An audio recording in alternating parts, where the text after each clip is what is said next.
Just Is to it be recording? safe. Yeah, it's recording. I'm gonna edit that part out. You don't have to wear them if you don't want to.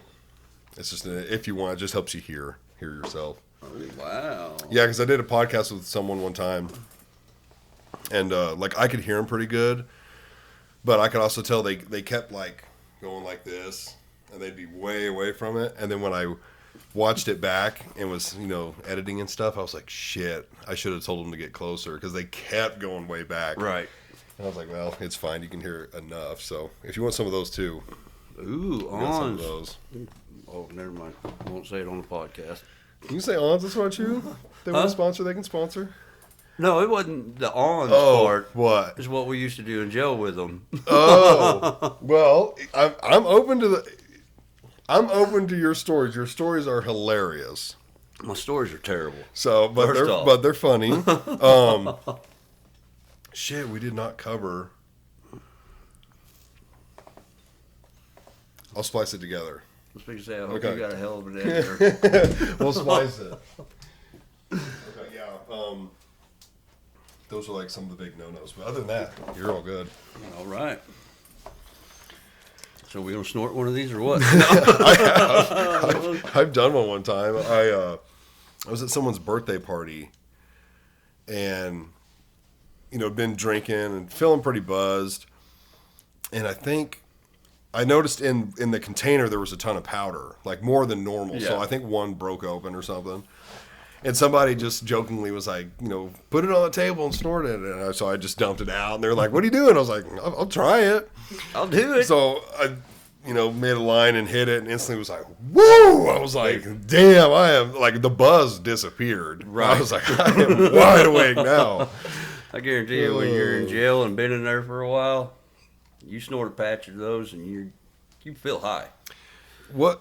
It has to last less long than if you put it just in your mouth, but it's probably way more intense. It's way more intense. Yeah. Like throughout the week, because we got commissary once a week. Mm-hmm. And that was the only time we ever got anything given to us. Yeah. So the first day, everybody be going ham. But what not given, you would have to buy Yeah, we'd it. have to buy it. Right. Buy it. One of these would be, let's see, there's I think 20 in one. Yeah, 20 pouches. And they were $13 a piece. I mean, considering you're in jail, that's not terrible, because they're probably like, I don't know what they are, $3 or $4 or $5 a piece in the store. Probably. But the good thing about these was there's 20 of them in one. You buy them for 13 and then you trade them for $1 a piece. So you make $1 a $7. pouch. Right. Yeah. Or- Which you wouldn't get money, you would get like food and Right, stuff. yeah. You could trade somebody like, obviously you get state food 3 times a day. Mm-hmm. And, when I was in jail, they fed us like kings at lunch. And so, it'd be Frito pie day, for example. That was one of my favorite days. I love Frito pie. Mm-hmm. And I'd trade a pouch for somebody's lunch. Right. The whole lunch or just the Frito pie? Whole thing. The $1. whole lunch. State food is only is $1. Oh, you have to pay for that too. You don't have to pay for it, but that's like okay. So if you're gambling, let's say you're playing poker while you're in jail, buy-in was always $1, and so you got soups that were $1. A pouch would be $1, or you could give up your state food, either breakfast, lunch, or dinner. One meal wasn't worth $1, so you Right. could buy in and play. Right. So Could you buy in with all 3 that day? Be like, I'm buying in with, my breakfast, lunch, and dinner. Oh, you could buy in with however much you wanted. It was $1 buy-in, but if you lost, you could buy back in With other stuff. with other stuff. How often would people get in the negative? Oh, I went into the negative a lot. Oh, really? Oh yeah, but I never wagered my state food because that was the guaranteed consistent food. I was Right. gonna get that, but when I had extra, yeah, there were times that I'd lose and there were times I'd come up. Right. Just a back and forth. Yeah, well, I remember one morning I had it was Wednesday, and on Wednesdays we got biscuits and gravy for breakfast once a week. So on Tuesday night, everybody be wagering their breakfast. Right. I got 7 biscuits and gravy the next morning. I'm sitting there picking out, just looking at these dudes that ain't got shit, and I'm like, Right. But that's just how it is. be smart. Right. Now, what would happen if you won someone's breakfast, but they went and sat down to eat it? Oh, they wouldn't. That just wouldn't happen. Yeah, it didn't happen. I mean, not in the pod that I was in. Right. Everybody was cool. Now, if that were to happen, let's go to the cell. Right. We're gonna go to the cell and we're gonna settle this. But for Which the would most suck, part- like, if you won the bet and then lost the fight. Oh, that'd be shitty. Right. That'd be. I mean, that never happened to me. I never had to fight nobody, but Right. yeah, I couldn't imagine that'd be too. Yeah, well, I mean, what do you do in that situation? Well, if you lose the fight, you lost your breakfast. Yeah. Okay, sorry. So you can have mine now. Won the game, but also lost the food. But generally, there was like, there was the trustees and just other dudes that were in jail that were, just hard asses. Mm-hmm. And they made sure everybody paid their debts. Right. Come commissary day, like I said, I never had a problem with anybody paying their debts, but I know a couple people that had problems with collecting their debts. And so instead of creating just a big problem in the pod, they would go to the trustee and be like, look, this dude owes me this, this, and this. You can try to handle it, or I'm going to handle it. Right. And most of the time, the trustee would just be like, hey, pay the man. Right. And a lot of the times, the trustee was just somebody you didn't want to fuck with. Just big, burly, Just, badass. I mean, yeah. I mean, they didn't even have to be big. There were a couple guys that I was in jail with that, I ain't saying I wouldn't fight them, but it'd be a fucking handful, and it'd hurt me too. Mm-hmm. Right. Just scrappy. Which, so I had a good friend I used to work with. He did, I think, almost a year in, that would be, which county is that? Mount Vernon. Mount Vernon would be Is it Lawrence? the Lawrence, I believe. Yeah, it's Lawrence. Yeah. And I've had a lot of other people tell me like Lawrence County is the one of, if not the worst jail to be in around here. Really? I've never been. The food, I wish I could remember exactly what it was. I know it's the same every single day. Yeah. Breakfast, lunch, dinner is the same. No commissary. Ooh, no. You don't get commissary. And this thing I wouldn't care about, but they make their inmates wear pink jumpsuits. Oh, I'd rock that. I was like, I'd rock that pink, sounds dude. fucking cool. Like, Yeah. that's not a bad thing, but it's supposed to degrade them. But yeah, there's no commissary. Food was the same thing every day. I want to say lunch was a bologna sandwich, dry, nothing on it. Breakfast was like plain oatmeal, like Yep. just oats basically. And I don't remember what dinner was, but he was like, it's the same fucking thing every day. Just enough nutrition to keep you alive. Yeah. Like they're real hardcore in Lawrence County. Well, I mean, I was surprised. I'm going to steal one of these, Yeah, but yeah, I was that's no problem. surprised in Berry County. Like I've always been told, for breakfast you get, like you said, plain oatmeal. For lunch you'd get a sandwich, and then dinner you get like 8 ounces of brown beans, or 8 ounces of beans, whatever beans, pinto beans, whatever they Right. were. But man, when I was in there, dude, our lunches every day. I mean, Monday was something, Tuesday was something, Wednesday was something, and it was that every week. Right, it was the But same it every was week. the same but every week, but it changed every day. Yeah. And then, you got the weekend crew that just didn't give a shit. Like, oatmeal was good. We always had oatmeal for breakfast, but it was always like, there was always sugar at least in it. Mm-hmm. And once a week there was peanut butter in it. And then Wednesdays, like I said, was biscuits and gravy. Weekends were the worst time to be in jail. Because they're just the cooks they're not even cooks. They're just the jailers or the correctional officers that are just throwing shit together. Right. And that's why, like, lunch on the weekends was basically like one night was goulash.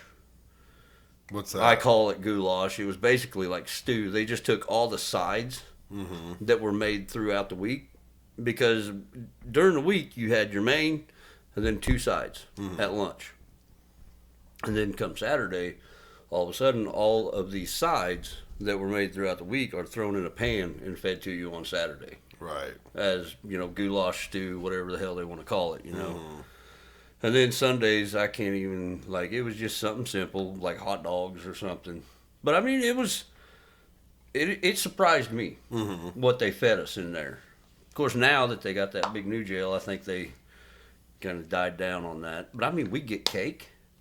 Really? There were times where they'd have like a substitute cook come in and just make us cake. Just for the hell of it. Yep. And every now and then, I was in there for 2 months, and I think twice, one of the inmates got a friend or somebody on the outside to buy pizza. The only catch is they had to buy pizza for all the inmates. Right. Couldn't just be for C pod or B pod. Had to be for everyone that was in jail. So that could get pricey. Right. That's when Little Caesars becomes your friend. Right. $5 hot and ready. And they would let them bring it in. They'd let them bring it in, and they'd serve us, like 2 slices a piece or Yeah. whatever. But yeah, we got them to do that a couple times. But I mean, other than that, they fed, like I got fat when I was in jail. I gained. That was my next question. Like, is it easy to lose weight in there? Like, if the food, I mean, is it possible with commissary or just the actual food amount itself? To get fat? Yeah. Oh, so, I mean, the food itself, like I said, this is when I was in there, I could have gotten fat. But when I went to jail, I weighed 145 pounds. Right. And I came out weighing like 170 in 2 months. Right. But I also, I lucked out. My family always made sure I had money on my commissary. And I always spent my commissary on noodles and honey buns. That was it. That was it. That was it. Maybe 1 can of dips. Right. Other than that, noodles and commissary. Because I could trade all of that Yeah. and get more out of it. Right. Because noodles, they were like 70 cents realistically, 70, 80 cents to buy. Then I trade them for $1. Right. And I kind of, there at the end of it, I didn't run it, but I worked a store. And like I said, I always had money on my commissary. There were guys there that, very rarely got money. Right. And when you run a store, you're trading, like I had soups. I had all kinds of soups, which is also, ramen. But somebody'd come and be like, hey, man, can I get a ramen? All right, for 2 of your steak meals. It's always 2 for 1. When it comes to stuff like that. When it comes to stuff like that. And I could either, I could trust this guy that always gets a bunch of commissary, but, gets rich just blows through his commissary in the first 2 days. And then 3rd, 4th, 5th, 6th day, they're wanting some soups that I got stashed back. And I'm like, all right, here's your soup, but I get 2 of yours on commissary day. 2 for 1. 2 for 1. That was how you ran a store. And if you're good at it, you could legitimately get commissary one time and be in there for months. Right. And never need commissary again. Right. Never. I have heard of people doing stuff like that. I guess it was something I watched on YouTube, but the guy got in good with the warden and was like cleaning his office and stuff. Okay. This, I think, was prison. But as a perk of being close to the warden and him like trusting him to clean his office and shit, he was like, hey, anytime you want to use my microwave, it's yours. Go like ahead. anytime you want to use it. So he started a pizza business. And like he said, there was multiple people in there that were doing these pizzas. But the only way they could get anything semi-warm was warm water. Right. Like putting the warm water over everything and kind of melting, it wouldn't do much. Yeah. So he was like, I'm able to take, like, how did he do his business? It was a little different than the other guys, but basically his selling point was your shit will be hot. Yeah. So, like, he would take it back there, put it in for a couple minutes, and bring it out. And I think he was even, like, undercharging compared to what the competitors were doing. And the bigwig that, like, oversaw all the pizza stuff came to him and were like, you can't make them fucking hot and cheaper. Like, you're going to get all the business. You can't do that. You're going to get all the business. So, possibly get fucked up. yeah, so he's like, you're going to sell them at the price everyone else is. The only thing you got going is they're hot. Yeah. He's like, okay, I can do that. Yeah. I mean, having a microwave, having access to it. Like, when we made noodles, it was just hot water. came out of the sink. That was the only way. How would they get warm enough to make them soft, or would they just Well, get soggy luckily, enough? when it's ramen, Just time, just they'll get time. soft. I mean, you could leave. I could put my ramen in the bowl, put the lid on it, and let it set for about 5 minutes. Add the seasoning packet, shake it back and forth, and it would be just short of crunchy. Right. You know, just soggy enough to where it wasn't just like eating a chip. But then also not nice hot ramen water, Yeah. fucking cold. I mean, room temp luckily, the water that came out was hot. water. It was like- hot. Fucking hot. Yeah. But yeah, you'd have to let it set. So, like normally when you're cooking ramen, it takes what, a minute Right. in boiling point water. Mm-hmm. You'd have to let it set for 6-7 minutes. So even ramen in there wasn't that good. No, it was terrible. Right. Fucking terrible.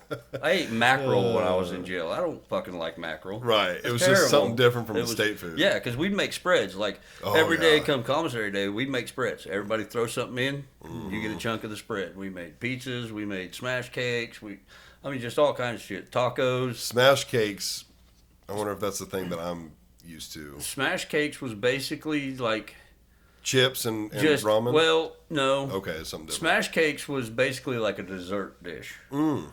And everybody, some people would throw some honey buns in, and you just smash it all up, pack it up in a sack, let it set, and dry up a little bit, whatever. Mm-hmm. Pull it out, and then people would throw in, like a cocoa pouch. Yeah. And it was basically just a sweet with anything you could fucking put in there. Just sweeten it up. Yeah. Mm-hmm. Pizzas were generally made out of like ramen and oatmeal Yeah. as the crust, Mhm, and then we'd slice pickles, and I've had everything you can think of on pizza. Right. And I don't even fucking like them. See, yeah, I think that's what. So I'm used to Moses's way of cooking them, and it's like a California thing. Right. Over here, they call them pizzas. California, they call them spreads. Right. But man, you guys are gonna have to come over sometime. I'll make a couple. Like for 4 men, like one would be sufficient. Dude, some of the spreads that we made in jail were like, shit. Yeah. I want that recipe. Oh, I can give you. I actually have the one that we use saved in my phone. I can send it to you, but I'll let people know how it's made. It sounds disgusting, but they're so good. So you take like a family size, the big bag of chips, like Lay's chips. We only did Lay's originals for years. Right. Since then, we started venturing out into like flavored Lay's or Doritos, stuff like that. But you crunch all the chips up. Then you take 2 sleeves of graham crackers and then 5 bags of ramen. Crush all that up, mix it all together in the bag, and then you get, damn near boiling water, really hot water, and you pour it in and mix it all up until you have a dough. Mm-hmm. You can leave it a little crunchy if you like it. You really don't want it too soggy. You want it either perfect or maybe a hair crunchy if you like crunchy. Right. But you make it out into a dough, then you fold the bag basically in half where it's like a thick book. Let that kind of cook. Then you open it back up and smash it out into the whole bag. So it's about the size of this laptop. Well, it's a little bigger than this laptop. Okay. Then you cut the bag open and you pour on the big can of Hormel chili with beans Oh, there we go. and the big can of cheese sauce.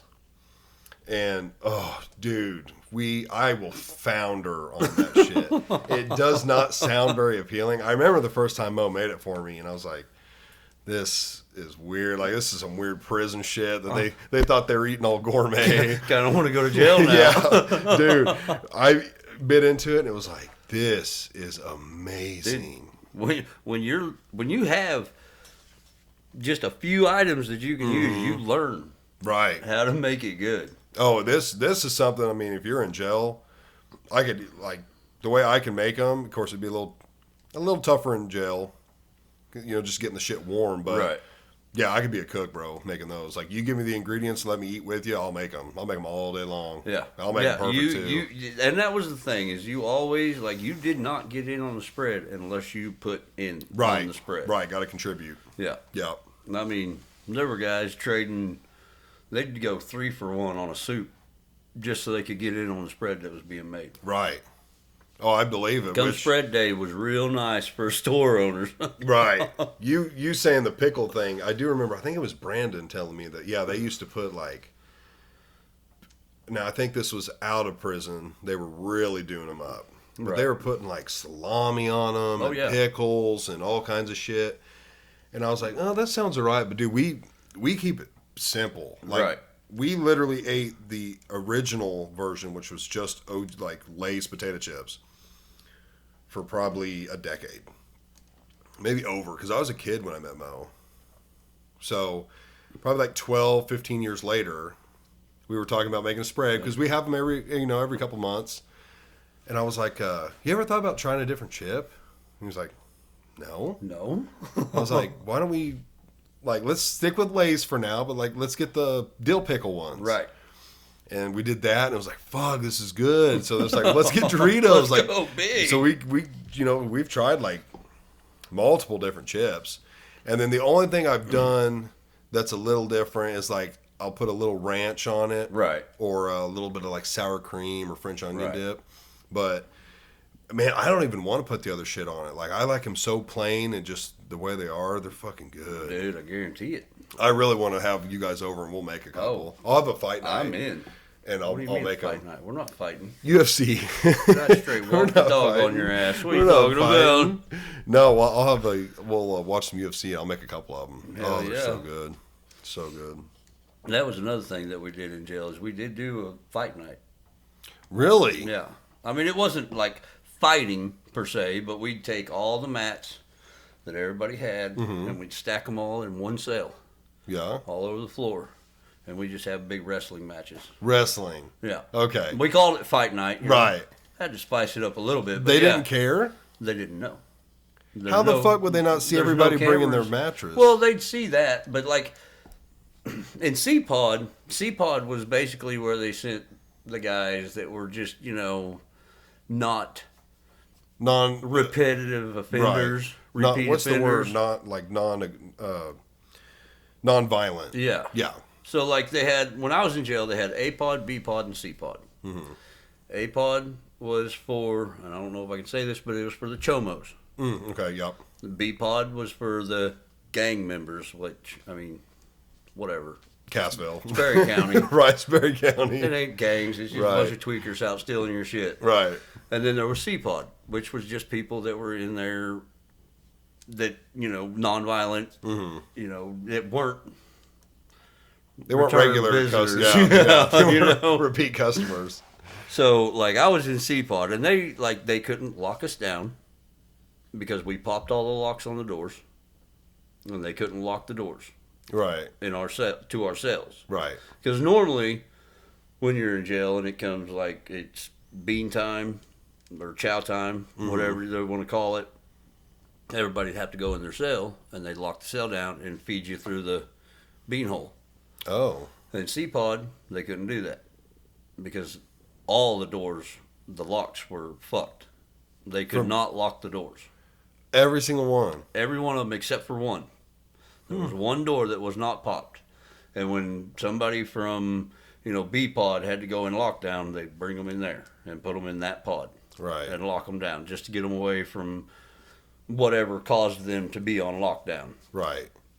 And so, like, even at bedtime was like 10 o'clock. They'd come in there and be like, well, we can't lock you down, but it's time to go to your cell. And that was it. You just go to your cell. Yeah, everybody go to their cell. For the first month, people would go to their cell, and then after about 20 minutes or so, everybody be back out in the fucking main pod area. Yeah. And just playing poker or whatever. And they just were kind of, because it was C-Pod, they were just kind of relaxed with it. Like we, and we were, like, we'd go through every night. We'd go through, bleach the whole pod, clean the whole pod, like, smelled good in there. It was nice and clean. Like, no, there was never any problems out of C-Pod. So they just kind of let us do whatever we wanted. Right. Make Like- their life easy, they'll make yours a little easier. In the hopes that it doesn't get anybody that works at the jail in trouble. Right. But like C-Pod, if they ever made extra food, C-Pod got that food. Right. Like they would come back around for another dish. Right. Like we ate good. Of course, B-Pod, it was the gangsters. So they were all the time. There was one time commissary was like 2 days late. I thought you could look through a little crack, because for the most part they had the windows covered with paper, so where you just couldn't see out. And I mean, you could see through a little crack, and I thought he was going to kick that door plumb off the hinges. He's just in there, just mule kicking it. So you could hear him too. Oh yeah, you could hear him. And like they built a new jail now, and I'm not worried about getting anybody in trouble. But like there was a little hole that went from C pod to B pod, and people would be trading stuff. Like they'd wrap it up in a piece of paper, slide it through that hole, send it over to the other pod, and the other pod would send whatever they were trading for. Right. Which most of the time was like meds. Right. That other people got, and I mean, when you've been on drugs and you get off drugs for a while, it doesn't take a whole lot to get you back to where you want to be. Right. Like I remember there's people, even in my pod, they'd get their meds, and most of the time it was like Xanax or some kind of benzo. And they'd get their meds, and they'd just kind of like try to be a magician and cheek them, just not even put them in their mouth, because like I said, it was C-pod. They didn't really like watch you take your meds. Like they give you your cup and you hand them back an empty cup. Right. And I mean, with those you could get a lot. Those were worth a lot more than $1, I guarantee you that. Like $5. Yeah. Right. And you just slide them through the little hole, and then they slide the paper back through. What would they be sliding you? Like they'd slide like dips.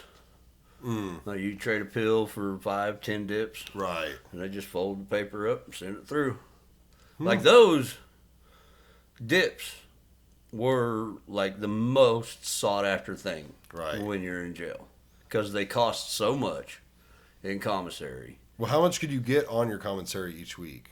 Like there had to be a I mean, I don't remember there ever being a real cap. Like one guy got 5-6 cans. Every week? Every week. But he'd sell most of them. Like you can sell 1 can for 2 cans. And then double your shit at the very next week. Right. I mean, you keep doing that. I mean, and these were the guys that had them all week. Like, there were guys that would have a can of dips and they'd last them literally a day. They go through 20 in a day. Oh, guarantee it, dude. Just no self-control. Well, I had no self-control. You are that guy. I am that guy.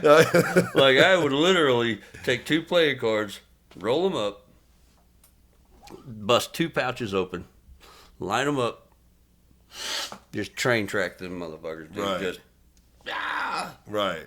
But I was also like, I was an avid meth user before I went to jail. And by about I'd say about a month and a half deep, I could eat a honey bun and just be pacing the floor for fucking hours. Just off that. Just off the sugar high. Fucking honey bun. Right. So you telling me I can just train track these motherfuckers and just go beat my head off the wall for about 30 seconds and be good? Right. Yeah. Like, I'll take it. I'll take it. There were those guys. There were those nasty guys that like. So when you were the guy that put it in your mouth and just, sucked on it until it was out, you put it back in your can. Right. Redip. And trade those. And the people would know they're getting redips? Yeah. They would know. They would know. So that's got to be way less valuable. Oh, well, you would think. You could probably trade 2 already chewed dips for $1. Ugh, I don't know if I mean, don't get me wrong. I've been in there for a week without them. I'd probably take the deal. I mean, it's really they're dried out. Yeah. You got to let them dry for a little bit. Still, it's gross. I'd be desperate enough. I mean, I've done it. Yeah, I'd be desperate enough. My first fucking week in there, and I didn't have any commissary because, like, when you've been in there for a week and it's your first week, and people add money to your commissary, it takes a week to get what you order. So if I order this, on Wednesday, I'm not getting it till Wednesday of next week. Right. So you realistically got basically a 2-week waiting period before you can get commissary. Right, on your first go round. And I'm like, this isn't fucking working for me because I smoked from the time I was 6 years old. 6? Oh, yeah, I started smoking when I was 6. Started carrying my own pack when I was 6. How does this happen? Well, I had an older brother Yeah. who was, it was either 6 or 8. He was roughly 6 or 8 years older than me. Mm-hmm. And I caught him and my older cousin smoking when I was a wee lad. Yeah. Wee lad. And when I caught him, my older brother was like, I'll let you smoke one if you don't tell on me. Bet. I want to be just like you anyways. Right. Yeah, let's do this. Right. So I'm like smoking. Then a month later, he catches me smoking. He's like, you're inhaling. Right. Thought that's what you're supposed to do. Right. As a little kid. Yeah, I started smoking when I was like 7 years old. Damn. And I smoked until I was 32, 33. Did you play sports in school? No, I was a swing choir guy. Oh, that's right. Yeah, you danced and stuff. I danced. Yeah. Yeah. Which, I mean, that still takes some cardio. Oh, doesn't it does. It definitely takes some cardio. Yeah. How'd that play out? I mean, I honestly, like, given the time that I had been smoking and the fact that I started smoking while my body was Developing. developing, I thought I was going to die when I quit. Felt worse. Like, I'm like, shit, I've been smoking so long, my body's probably going to shut down. Right. Like, yeah. Like, Well, so I know someone who has lung cancer, mm-hmm. and they smoked a long time, and they told them it would be more detrimental to your health to quit cold turkey. right. Even with the cancer and like going through chemo and shit, they were like, you should wean yourself. Right. They have not, but they were like, yeah, you definitely should not quit cold turkey. It puts too much stress on the body. Yeah, and I feel like, like holy it's. shit. I feel like it's that way with a lot of things. Like there are like pills, for example. If you're an opiate addict, they'll put you on Suboxone to just kind of wean yourself off of it. Mm-hmm. If you're an alcoholic, I have heard of people being prescribed shots Mm-hmm.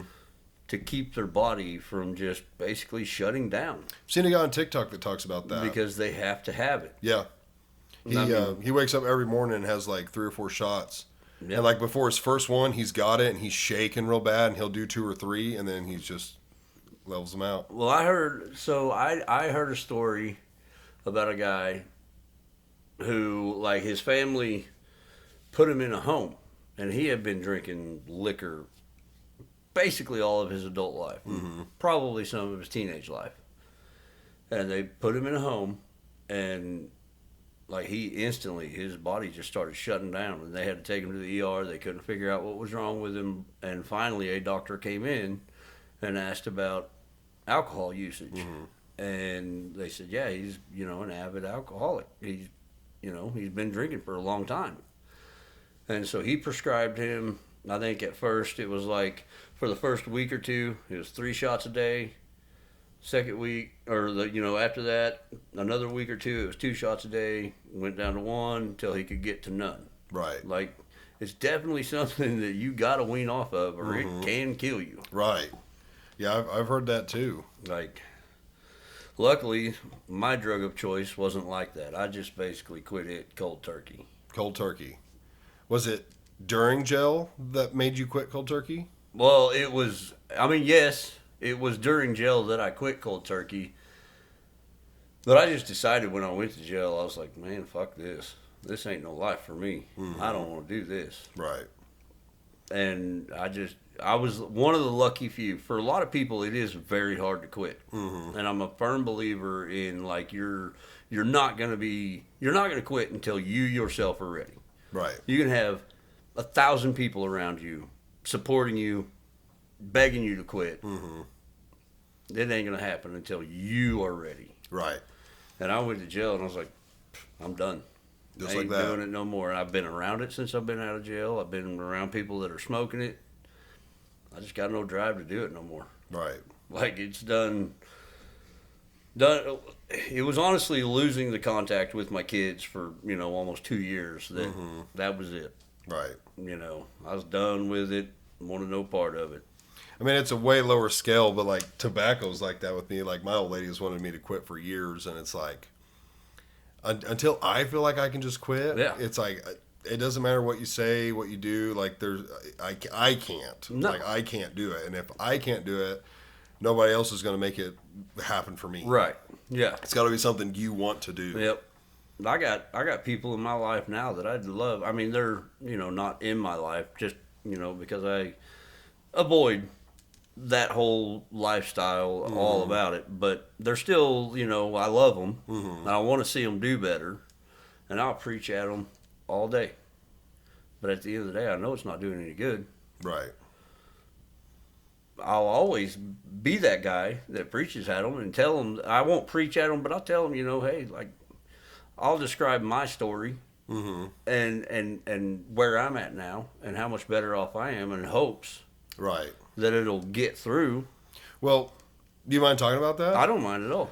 How did you get started? Like, I know a lot of people, like, I think we were 6th or 7th grade when we started drinking, me and my buddies. We'd get somebody'd have a grandpa would have a 30-pack in their fridge, or an older brother that would go and buy the beer. Right. And so we started drinking. I tell people that, and they're like, 7th grade? And I'm like, it didn't seem weird to us. Right. We had older siblings Yeah. and stuff, so like it didn't seem that weird. And I always am like, it really wasn't that bad. It's not like we were out doing crazy hood rat shit. We Right. weren't, breaking into cars or doing hard drugs. Like, we were just drinking beers. And at that time, I mean, 6 or 8 beers and you were just gone. Right. Yeah. And I mean, we got into high school and there was a handful of us that smoked marijuana every now and then. I'm talking 2 or 3 times in high school. Yeah. Like, I got drug tested one time and it was like 3 days after I smoked. And I was like, oh shit. And I For remember, sports or yeah, for sports. And I remember the nurse like looked at the jar, looked back at me like, huh? And then looked back at it and she was like, you're good. You're good. Like, out. I didn't even say anything. But like, that's all we did. We basically just drank. We smoked a little bit more like out of high school and stuff, but my friend group, none of us really went past that. Right. But I imagine that's how most people get into it, is it starts with drinking in high school, smoking cigarettes, dipping. I mean, how did it happen for you? So for me, I'm a lot like you. Like, I drank when I was in high school. I started out drinking beer. I drank beer with my uncle, and then I went a little heavier. Started drinking liquor. When I was 15, I was drinking a pint of Everclear and a pint of Jack Daniels every night. I worked at a restaurant and I was a dishwasher, and like throughout the day, while we still had customers, it was Jack and Coke. Right. All night long, Jack and Coke. And then once we locked the doors, Everclear and Mountain Dew. By the end of it, I was fucking thrashed. Luckily, I just lived right down the road, so I just walk home. Right. And then, so surprisingly enough, throughout my high school years, I was completely against drugs. Completely against them. I had a cousin that I loved. We hung out all the time. I maybe smoked weed once or twice while I was in high school, but that was it. And like, I'd come down on him for smoking weed. Right. And then after I got out, I started smoking weed a lot. And I'm not by any way trying to say that weed is a gateway drug. I don't believe that it is. I don't either. I think it's just all about your attitude. It's, are you that guy that can just do this and be content, or are Right. you that guy that's got to do everything Right. to the fullest? Right. Yeah. And so I, hanging out with that same cousin, I decided one day I was going to try some meth. And I tried it, and I loved it. Well, before you can, it's weird how like my mind could never go there, to where it's like, I'm just gonna, one day, like, I'm just gonna try it. Like I see how people do that with alcohol or marijuana, but then you start getting into things that have to be chemically made, Right. injected, and like I think most people like that's the line. It's Right. like, I'll go up to that, but then like I'm not going to go beyond that. Well, that is true, unless you live in Berry County. Just tearing down Perry I County. mean, you go to Berry County and you throw a fucking rock out the window and hit 5 tweakers. Like, it's a Poor bad Berry deal. County. There's a guy, I remember, just a guy lives in Cassville, dude. He's just rolling around in this fucking a seat, Yeah, like a motorized chair. Yeah. And he's just rolling right down Main Street with his fucking hydraulic dump bed trailer that he built behind his seat. What? And he just scrapping With that. with that. Dude, That's a drive hell of that torque. plumb from Cassville to Exeter. I mean, it's not a long haul, but on a chair. On a chair. Dude, he straight pulled into Casey's and parked it in a parking spot like he was a car. I was Right. like, what the hell, Berry man? County. And what really pisses you off is the son of a bitch always had a female with him. I'm like, what? What, you just sit on his How lap? does this happen? No, she's generally riding a trailer. Riding the trailer. Oh, but no, so I was hanging out, with this same cousin. I started smoking weed with him. And without giving too many details, the whole group was already like neck deep in drugs. Mm-hmm. And I spent a great amount of time with them. So eventually I was like, yeah, let me try it. I'll try it. And so I tried it, and I did it a couple times, and just kind of, I got with my first wife and just started drinking again with her, kind of set it to the side.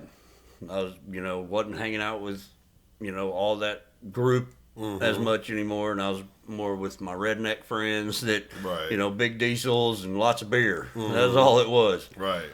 And then, I don't know, I think it was after my second marriage fell through, I just started hitting drugs, and I mean, I hit the ground running. So you started it and then just dropped it. Yeah, it didn't grab me until I started it the second time. Because I started using it like I used work as my excuse. Mm-hmm. I worked at a machine shop, and it was just boring, and that was just how I passed my time, was just high. Right. Like, I'd get high. And, I mean, you've seen me at the weld shop. I put my headphones in, and I forget anybody else exists. Mm-hmm. I'll put on a fucking concert. Right. And I did the same thing at the machine shop. Right. Only Love I it. put both headphones in and just not give a shit. And just Right. 10 hours fly by when you're high. Right. And, I mean, it just from there, it just escalated to where I started getting rid of shit for drugs. Mm-hmm. And I knew a lot of people that were selling the drugs. So for a long time, I didn't have to pay for it. I'd just get high for free. And Which once makes it worse because it's more easily available. Just a walk across the yard. Right. Berry County. And I just, from then on, it just escalated and escalated. And the longer it went, the more I had to have. And it got to a point where I just didn't. I could, but I didn't want to function without it. It got to where it was no longer getting high. I was just maintaining. Mm-hmm. I had to have it to get through my day. Right. And it,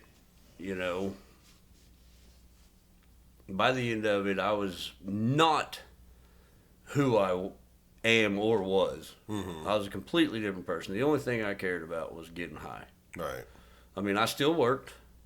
I still tried to take care of all my responsibilities, but I guarantee you I was getting high first. Mm-hmm. That was the number one. That was numero uno on list of things to do. Mm-hmm. And it took me down a dark path, and, by the end of it, it got me landed in jail. My actions that happened because I was high. Because when you're high, you can basically take any emotion that you feel, and it's not just one, just any emotion you feel at that time, and multiply it by 10. So if you're on top of the world, super happy, Oh, dude, it just you're makes you feel Superman. insane. Yeah. Yeah. But when you're pissed, like I have been so mad that I have literally tore my kitchen table to pieces by hand and just like spear the leg into the wall. Mm-hmm. Like I just on a rage. Right.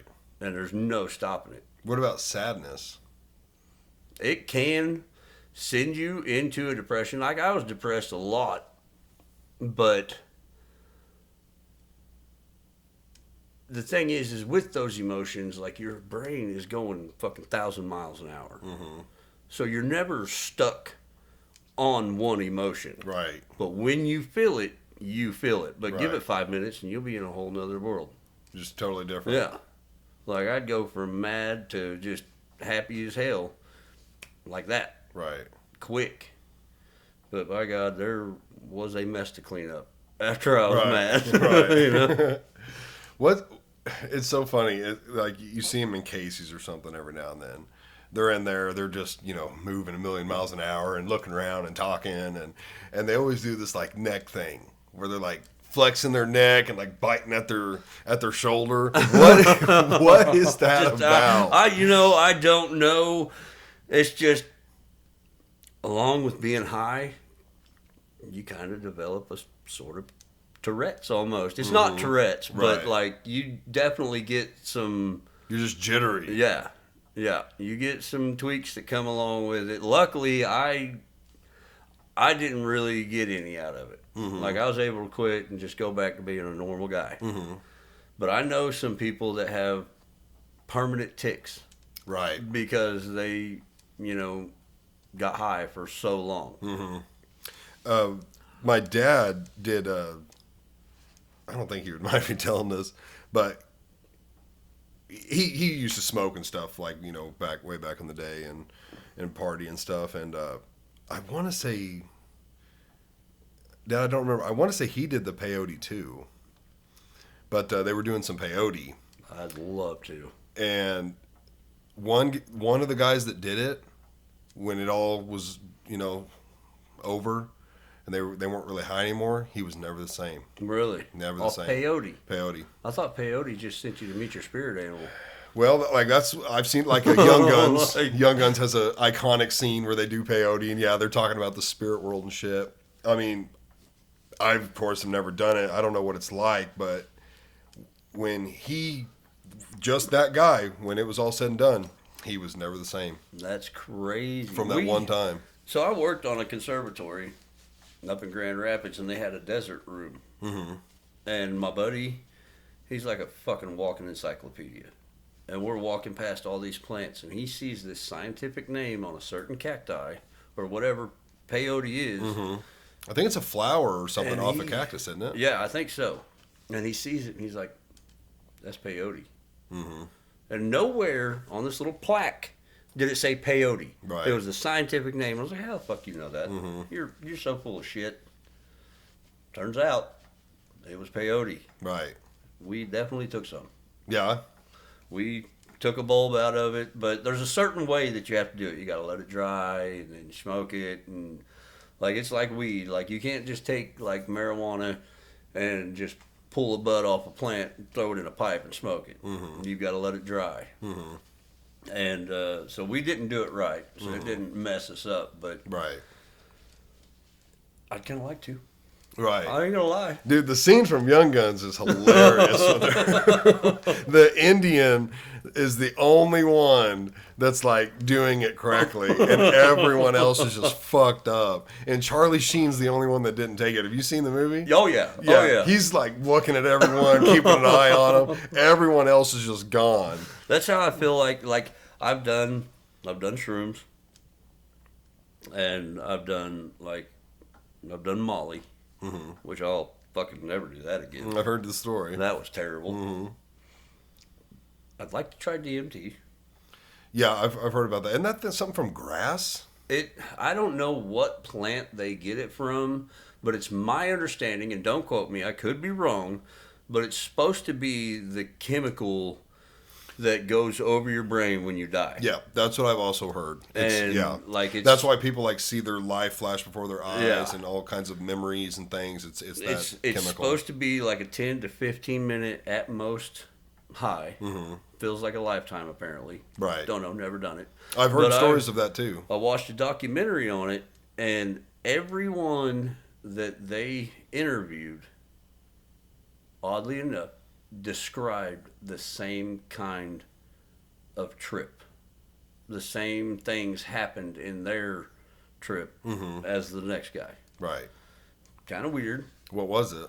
Well, it was like the first phase would be this, the second phase would be this. And like I don't remember what the phases were exactly, but when they described them, they were all like they weren't identical Right. by no same, means, like, but the steps. same under the same umbrella of what happened. Yeah. And a lot of people microdose it like once a month, just because they feel like it fucking opens their eyes. Yeah, that's why I've heard a lot of people like doing it. It's supposed to just like open your mind up. DMT, and then what's the other big one right now? I think it starts with an A. I'm not sure on that. I think Aaron Rodgers is known for doing it. A lot of people I've seen on like social media type things have talked about it. I can't remember. I want to say ashwagandha, but that's something else. I have no idea. I can't remember it, but it's a popular thing right now. My problem is I can't microdose nothing. You just want to go to the I'm fullest. just fucking in. Right, I know one speed, man, that's 100. right. I mean, Brandon talked about it on here, but he was somebody you would have ran around with, right? Oh yeah, I used to. Yeah, I've Yeah. known him since we were in high school. Yeah. We were in show choir together. If Yeah, you and can, see- if you can picture that big bastard dancing, Right. see? And I don't mean I don't remember his story exactly the same, but it was probably something similar to yours. You know, just the people you were hanging with. Yeah. I mean, that's what a lot of it is like, and that's why when I got out of jail, I just changed my entire environment. Like there is that few friends that were always my friends, but I mean, they'd also like they'd had no problems hanging out with me, but I was one of those that when I was hanging out with them, I didn't do all the drugs. Like I smoked weed with them. That was it. Right. And luckily, I was able to keep those friends, and those are my closest friends. But for the most part, all the people I thought were my friends, I just wrote them all off. Right. Like I learned real quick, the only thing we had in common was drugs. Right. That was it. Yeah. Like they'd even stab you in the back if they. Oh, you know, absolutely. Yeah. Absolutely. Somebody I thought was my best friend stabbed me in the back after I provided him with groceries for a month and, fed his whole family. So I just, I decided, like, when I was in jail, I just decided I'm fucking done. Did you do it with or without religion? We've never talked religion. Like, are you a religious person? I mean, I wouldn't say I am, it's hard to describe. Like, I believe there's something after this life, but I don't believe that any one certain religion has gotten it all completely right. Okay. So you didn't grow up going to church? Or... Oh, yeah. I grew you up did? in church. I grew up in a Southern Baptist church. But I just, there are parts of the Bible that I believe, and then there are parts that I feel contradict itself. There are obvious, there are some things like, a lot of people don't believe that the world was completely underwater at one point. Then why do they find seashells on the highest mountain? Right. Like when the flood happened. Yeah. Yeah. Like there are parts that can obviously be proven of the Bible, but then there are just some of the stories I feel like are just way exaggerated and, been altered by man because it's all a translation from another language. But I mean, I'm the kind of person that I feel like if I live a good life morally, then I feel like I will be blessed in the afterlife. I do believe that there's an afterlife. I believe we are different than other animals. But I just don't believe, I grew up in a church telling me that if I, said shit, I'm going to hell. Right. Right. Well, if that's what gets me, sign me up. I'm going. Yeah. If nobody's perfect, so. And one thing that has always stuck out with me with the Bible is, and it's something that I just can't look past, and it's that in the church that I went to, they always preached that earthly things hold no value in heaven. But 99% of the churches that I've ever been to try to sell me heaven with worldly treasures. Like what? Like a golden mansion with silver lining. I see what you're Streets saying. of gold. Well, Right. why? Okay, thank you for this thing that holds no value apparently in heaven. Right. I see what you're saying. I think, I don't know, well, the Bible might depict it like that, where like, yeah, the streets are made of gold and you'll have these mansions or whatnot, but I don't think that's like the selling point of heaven. It'd basically be like if you want a trip, to Cancun and it was, a paradise trip and, all expenses paid, you're going to go to the nicest place and it's going to be beautiful. Well, you wouldn't expect to pull up and be staying in a single wide trailer. Right. Right. Because you're in Cancun, because you're in paradise, you're going to have a nice hotel and there's going to be beautiful beaches. I think it's more that, like, you're already in paradise, so it wouldn't make sense that every night I go home to a single wide trailer. Like, I'm going to go home to a mansion. Right. Because there is no value. Right. And because there's no value, why not it be a mansion? Well, yeah. It doesn't cost me anything. It doesn't cost God anything. So I think that's the whole thought point about it, is there is no value. So then, like, there's value in diamonds. That's why me and you aren't wearing shirts made of diamonds. Right. But in heaven, if there was no value, just make a shirt made of diamonds. Yeah. That would be my thought to that. I think it was just that wording was probably weird on how you were told as a kid. Yeah. Yeah, because, I mean, that's always, like, from the time I was a kid and brought up, like, that's always been something, like, they have a hymn about it. And I want a gold one that's silver lined.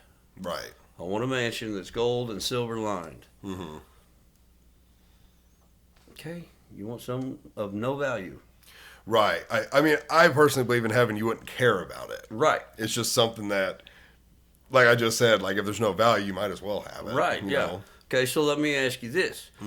Do you believe that people that have already died have already moved on to the afterlife? No. No. No. No. I don't believe that happens until Judgment Till Day. Judgment Day. Okay. Yeah.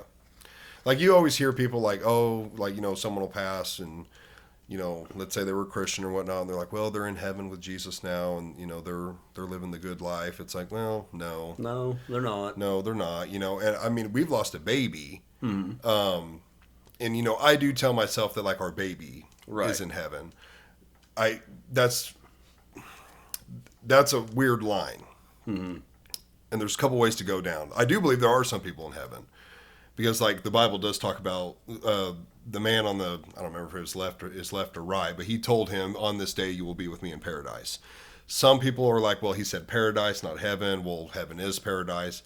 So there's debate on, did that guy go to heaven with Jesus or did he not? Because there hasn't been Judgment Day. Well, I think there's some exceptions. If Jesus told him, you're going to come with me today, well, he's the dude. Like, he could override Judgment Day. He's the guy. So, like, I think that guy went to heaven. Yeah.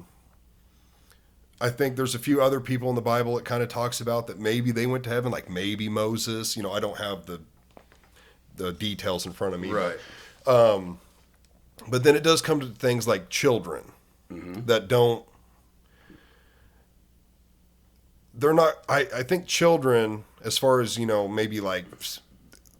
There's no set age, but when a child doesn't understand, Right. and if they pass away. Well, there's nothing to really judge because they never had the option to make right or wrong. So, like, do I think maybe babies and stuff are in heaven? I don't know. I mean, maybe. I mean, so I lost a child. I didn't know that. And, yeah, me and my first wife, we lost our first. And so I don't know if I'm just mixing up, like, Christianity and Catholicism, but I've been told that, like, I haven't read it myself, but in the Bible, I didn't think that an unborn child went to heaven. Yeah, I'm not the person that would know what the scripture says on it for sure. Because Catholicism and Christianity are different. As a Christian, I believe children and babies that don't understand, I think there's nothing wrong with either answer as Right. far as they're in eternal sleep and they're going to be judged, but they basically get a free pass because Right. they weren't They given never- the choice. yeah. They never had the choice, or maybe they are in heaven because they don't need to be judged. They're Right. pure. Children They're- are yeah, pure. So either answer to me is acceptable. I like to think, my little boy is in heaven. Yeah, absolutely. And as do I. Yeah, and your child. And if they weren't, I think they're getting into heaven regardless. Right. So that's not a huge debate. I like to think one way. What was the question, though? Whether an unborn child. Oh, and Catholicism, yeah. Yeah. Because in Catholicism- Catholicism, they go to purgatory. Yes. Catholicism's different.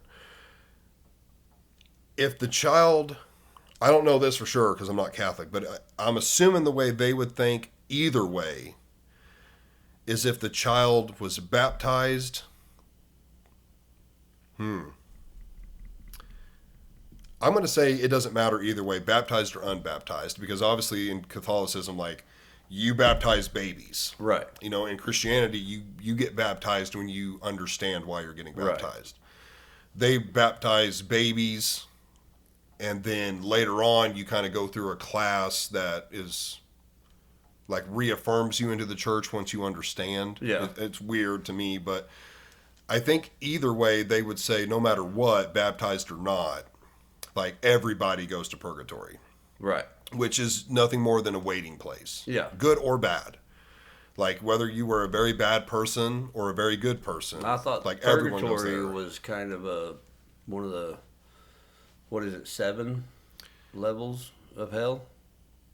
I don't know. I've heard stuff like that. I don't know if Catholicism believes in that. I definitely have heard of that, where there's almost tiers based on. I mean, I've heard that the other way for heaven too. Really? That there's tiers going both directions. Like if you were a saint, for Catholics, like you'd be in tier 1. Right. And then, like, if you were just like a believer and you lived a pretty good life, but you did love Christ and and whatnot, like you were at level 3. Right. And then I've heard that about hell. Like if you just weren't a believer, like a Christian would believe, maybe you're at level 1. But if Right. you were like a super bad person, you're going to be at the bottom. Yeah. I don't personally know how all that works. I Yeah, haven't that's- read enough I to mean- see, there is tiers. I've only heard people talk about that. So the little I know, I don't believe there are tiers either way. Right. I believe if you're in heaven, you're just in heaven and you get all of its glory. And then if you're in hell, you're next, and you were just like maybe a non-believer, you're going to be next to a guy who was a mass murderer. Right. Like you're all going to be in the same Right. thing. So I don't know. I don't know for sure. But I do believe Catholics believe like everyone goes to purgatory. Okay. And then Christians, I think, at least myself, like you just, there's nothing until Judgment Day. Right. That's what I believe. And do you believe that, heaven is where you're going to, like, if you've lived this life, heaven's where you're going to go? I Because used isn't to. it preached that, like, God's chosen, like so many of God's chosen are going to heaven and everybody else is going to New Earth? So, again, I'm not going to say for sure. That sounds more like Jehovah's Witness. Is that Jehovah's? Yeah, Okay. they believe only a certain amount. I think it's 144,000 144,000, I think. are going to heaven, and then I don't think they believe anybody else gets anything. If I'm not mistaken, it's like 144 get heaven, and then everybody else is just like you're just gone. So I had a friend who I'm pretty sure when I was in high school, he was raised as a Jehovah. Mm-hmm. Or, well, in a Jehovah home, whatever. Yeah. And I may be wrong, but I'm all but certain that he told me that Jehovah's believed the King James Version, because Jehovah's have their own Bible. Mm-hmm.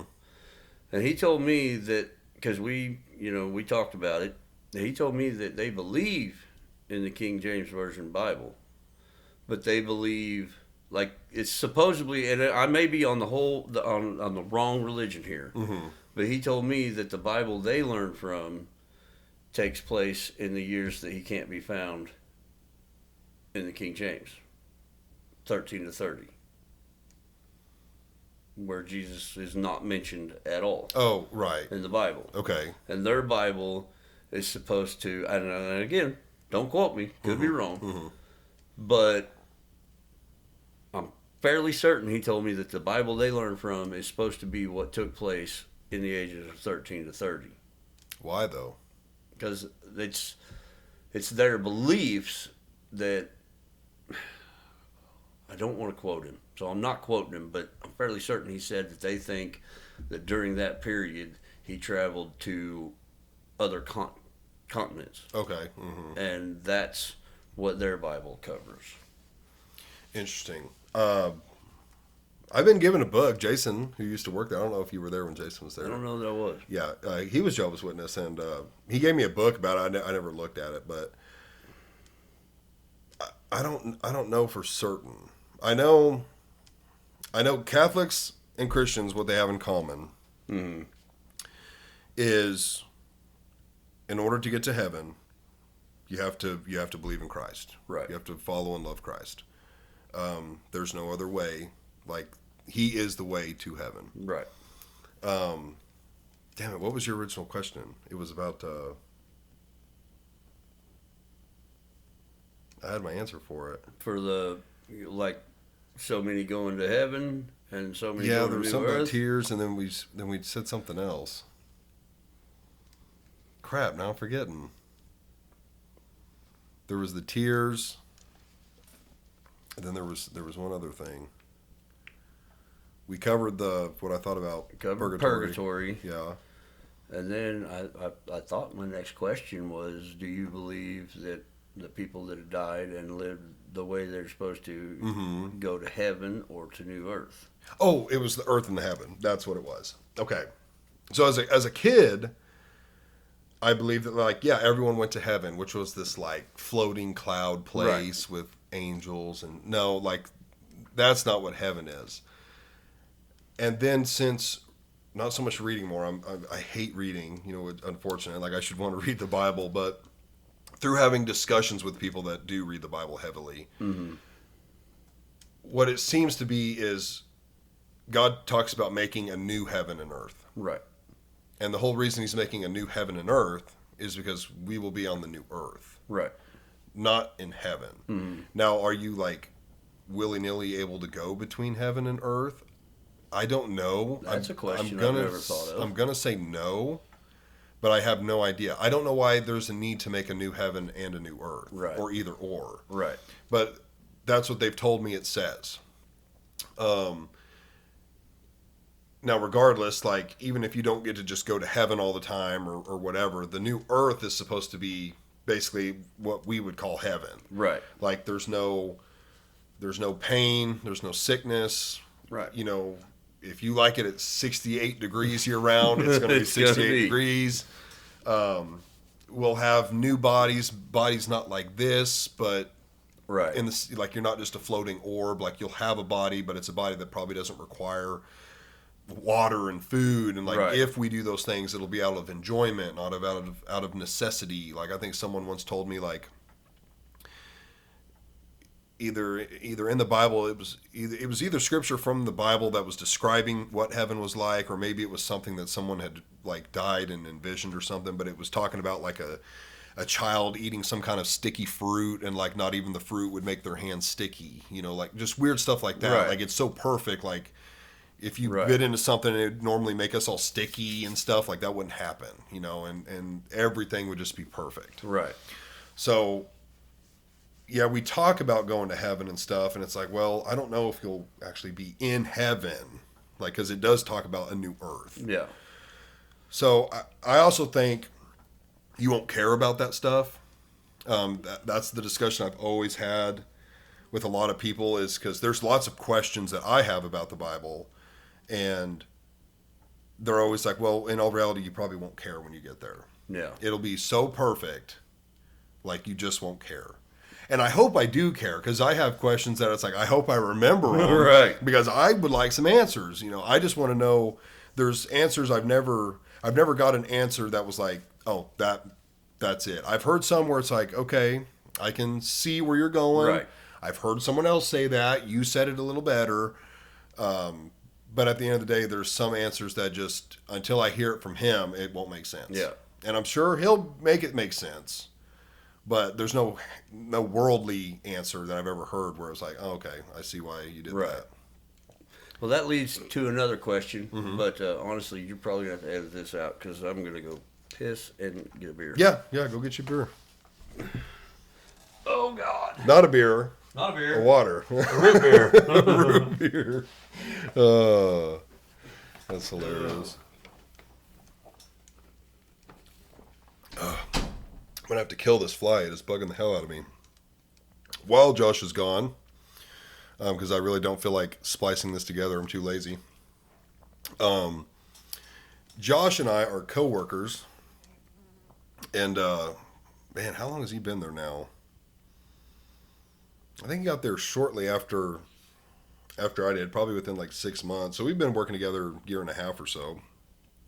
And I remember when Josh first got there, hell, I bet the first at least 3 or 4 months, it felt like. Never spoke to him, didn't know him at all. He ran a machine we call the Plaz. And it's kind of, well, at the time it was located somewhere else, but it was kind of like in the back of the shop. And unless you were a fitter, which at the time I was not, and you maybe needed a part, or even the beam welder sometimes, like maybe we're missing a web or something, which I, at the time, wouldn't have been the guy to go and ask. I never had any reason to go over there. It was, when I first started there, hell, I went to one spot in the shop and that was it. Like if I went somewhere else in the shop, it was like, whoa, I've never been over here. So like never talked to him, never got to know him. And then they brought him over as a welder. And I think at that time I had kind of ventured over into fitting and welding. And that's when we started talking and getting to know each other and hanging out. But yeah, I think at least the first 3 or 4 months didn't know him at all, didn't say a word. Hell, now Josh is one of my best buds there. I fucking love Josh. But we've been working the beam welder together a lot lately, and yeah, he's pretty damn. He's good everywhere in the shop. It's crazy. Like when he ran the Plaz, he was an absolute monster over there, just pumping stuff out. And then, I mean, same when he moved over to welding, one of the fastest welders over there, and then he learned how to fit, super good at fitting.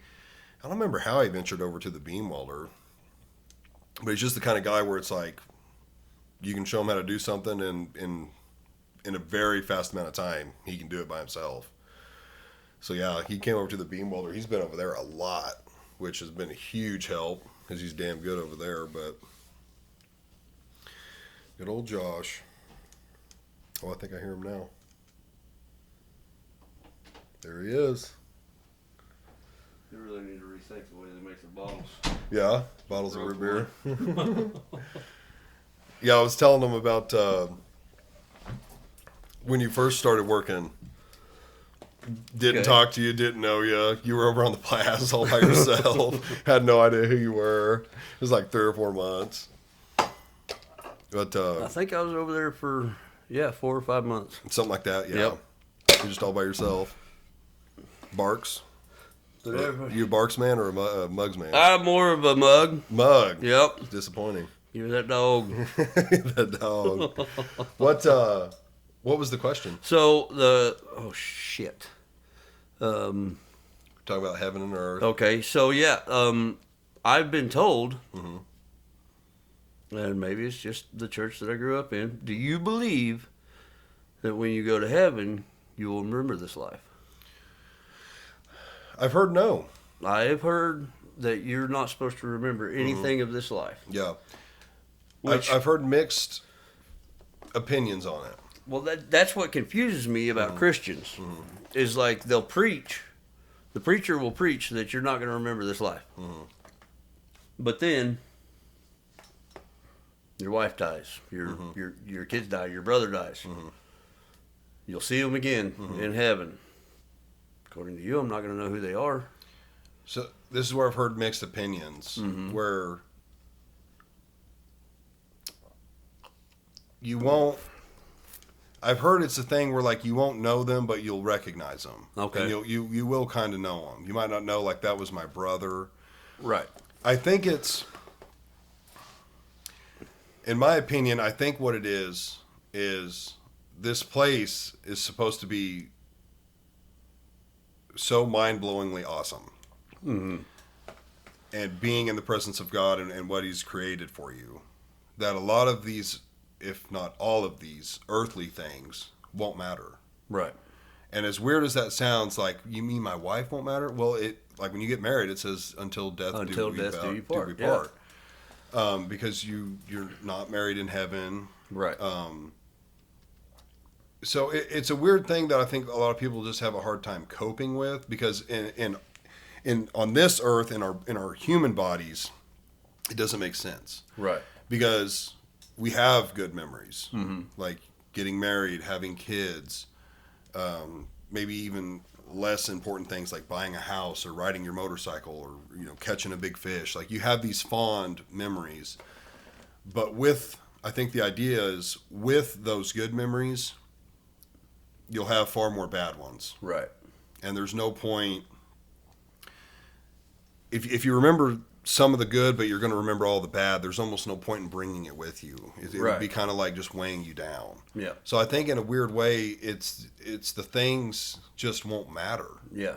I feel like to have that perfectness, you need to get rid of the memories of all the things that went wrong. Right. On Earth. And the bad thing is, though, a lot of those are what makes you, though. Yeah, absolutely. Like even your story, that's what makes you. Yeah. Overcoming things like that. It can be on a way smaller scale. Like, I've lost my job in a really hard time. Like, we had just built a house, we had just had a baby. Like, there was a month that was probably the hardest month of my entire life. Because it was like, we have a mortgage, we have a child. Right. I've only ever done construction.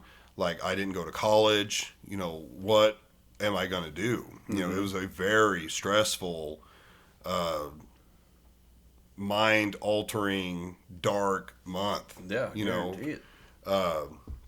And to some people, that's not a huge thing. I got a buddy who's probably had 24 jobs, and he's a year or two younger than me. Right. But it's like, some people find comfort in that. I'll just go here. I'm not one of those people. Like, I like knowing this is where I'm going to be. Like, I'm going to show back up Monday, and there's a steady paycheck. And so when that happened to me, it was very, very stressful. Losing a kid, was a very stressful, few weeks, to say the least. So it's bad to say, but like, I feel like in these lives we live, there's way more negative than there is positive. Oh, absolutely. It sounds so dark and stuff, but like, life sucks. Yeah. As a whole. Absolutely. There's things that make it good and that you can look forward to. Like, I love coming home and, seeing my almost 3-year-old run up to me and, yell daddy and want to hug me. I love getting to see my wife and spend time with her. Like, I like being in this house and knowing I built it. But then, there's things that come with it, like the heavy mortgage, or the fact that we basically go to work to come home to see our families for a couple hours and go to sleep. Like, you work to survive. We don't work to live. Right. None of us are living. Yeah, nobody. We aren't traveling half of the time of the year. No. And driving sports cars or taking vacations and doing all this thing. We're working to survive. Yep. There's 1% of the population that works to live. Yeah. And so when it comes to heaven, it's like, you're not going to be working to live. No. You're going to, or working to survive. You're just going to be living. And so I think because there's so much weight put on us here, that you'll just kind of be almost glad that you don't even remember this shit. It kind of makes me think, I mean, like, minus the constant need of eating and drinking,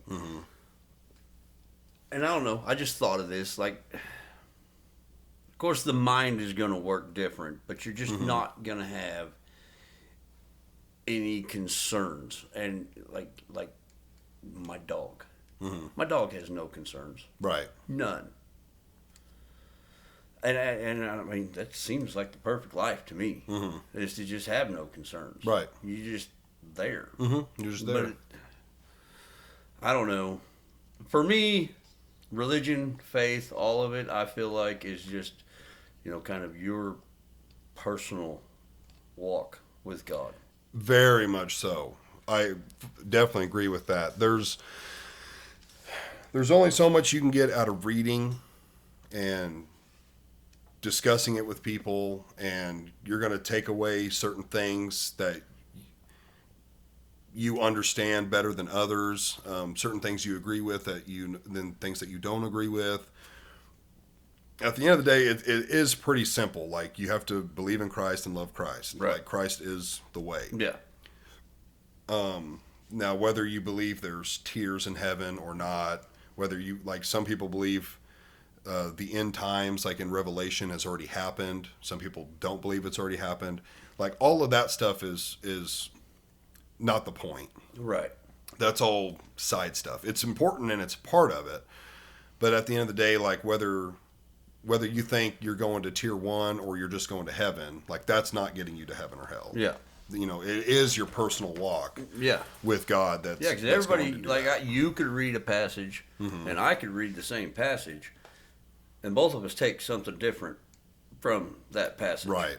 Like, I've heard preachers many times tell me that they've read this part of the Bible, took this from it, and then the very next day read it again and get something else out of it. Like, it's your personal thing. Like, like I said, there are many things that I believe differently. Like, my parents, my mom, love her to death. She grew up in a very Christian home, Bible thumping, holy rolling. Like, basically, I'm going to hell because I got a tattoo. Right. Like, right. And they're just things that, like, her and I just don't see eye to eye on. And she will say things that just contradict herself because she has just listened to what a preacher has said. A preacher is not, I mean, they're there to teach you, but they are there to tell you what their perspective is. Yeah. It's your job to dive in and read for it's yourself. your job to interpret it, study it, whatever. And that's why I like so when I was 18, graduated from high school, the church that I went to bought me a Bible. And it has, the regular passages, but there's little, there's a star here, number here, letter here, blah, blah, blah. And on each side, it gives a description. It's a study Bible. And there's just as much there as there is from the Bible itself. From the Bible. Because, I mean, I can read the Bible all day, every day, and not know a damn thing about what it's saying. I don't speak like that. Right, yeah. Especially if you're reading the King James, sometimes it's hard to, like, what are they saying? Yeah. You kind of need it dumbed down for you so you can actually soak it up. Dumb it down a little bit. Like, this isn't the 1700s in England. I don't know what you're saying. Right. And, like, that's, like, my parents, my mom, always been against these, like, the new style Bibles. That NIV. NIV Bible. I love them. Yeah, they're way easier to understand. They're way easier to understand. It's taking your 16 words and condensing that down to the 8 that we use daily. Yeah. Like, it's not taking anything away from it. Right. Just makes it easier to understand. Yeah. Yeah, I personally prefer them. They do change some words that... I know one word it changes. It changes slave to servant. Like it does talk about being, I don't know the passage, but like being a slave to God. And that sounds harsh, so they changed it to servant. When, again, if you're a Christian and like you believe in it, you're really not a servant to somebody who has absolute authority over you. Right. Like when they have your soul in their hands, you are the slave. Because slaves don't have a choice. Right. And as a Christian, you would believe that. Like, now you have a choice whether you want to get into heaven or not, but it's his final say. So, like, they do change words like that, which I know some people don't like, but as overall reading, it's much easier to read. Okay, so, let me ask you this. And I've asked, I don't know if I should say his name or not, but I've asked Max. You can edit it out if you need No, to. it's fine. I've asked Max the same question. It says in the Bible that God is the all-knowing, past, present, future. Do you believe that we have a choice, Oh, gosh. or that we're predetermined, So- predestined? Now you're talking my language.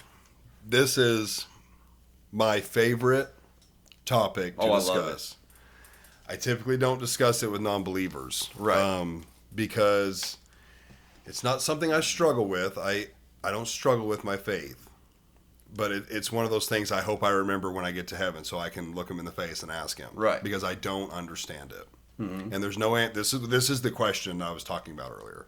There's no answer I've ever gotten that I like. And that makes sense to me. Okay. So take this with a grain of salt. Don't judge Christianity on this. Oh, no. But,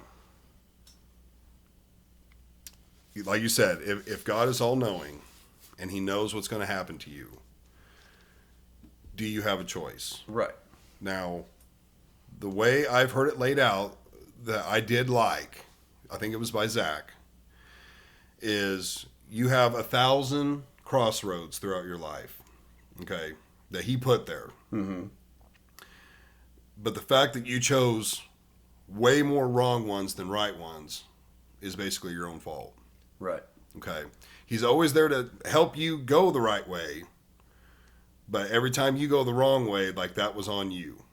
Like, and again, is it predetermined? Well, if the end was he knew you were going to get to the wrong place, how is that not predetermined? Right. How are you not predestined? Why does it matter? Like, if he knows what my outcome is going to be, Right. then whether I Took a left or a right. go kill this guy, what happens to me in the end is already predestined. And, like, the way I like to think about it is that, and I don't know if this is what you were trying to say, or if I like to think that he knows, like when it says he's the all-knowing, knows the past, present, and future, then he knows he knows what's going to happen if you go left or if you go right. Right. He knows all outcomes. Right. But it's up to you on which direction you go. Yes, I think that is the most acceptable answer that I like. Is it's predetermined, but in a million different ways. Right. Yeah. So and he knows every outcome of every direction. Right. Of every crossroad. Right. And now, does he know which one you're going to take every time, and he knows you're going to end at point B instead of point A? Again, it says I have to believe no. He's that's where it kind of contradicts itself. Right. Because if I have free will, and let's say there's a million different ways that I can go, if he already knows every single way I'm going to go, and it's going to be good or bad, there was no point in me walking the path. Right. Basically, he's just watching us like we watch the History Channel at Right. that point. Or does he not know or not allow himself to know, because he is letting you Choose. when you get to that crossroad, he's letting you choose. Right. And he, like I said, he's there. If you ask him for help, he's there to say, dude, you need to go this direction, like go this Right. way. So but again, the all-knowing contradicts itself. Yeah. If he knows you were going to end up here at the end, no matter how many opportunities you were given, Right. doesn't matter. So that's the tough topic. Yeah. And the way I always spin this conversation is, if he doesn't really know where you're going to end, because you do have a million different ways you could get there, and he's letting you with your free will do that, then it contradicts the all-knowing. Right. And I'm okay with that if it does contradict himself, because he also can't contradict himself. Weird dynamic. Right. So whether he can or can't know where you're going to end up. Mm-hmm. If he can't, I like that answer even more. And that says, okay, we do truly have free will, and whatever we do is our own doing. Right. If he does know, this is where I take it all the way back to the beginning. Mm-hmm. Okay.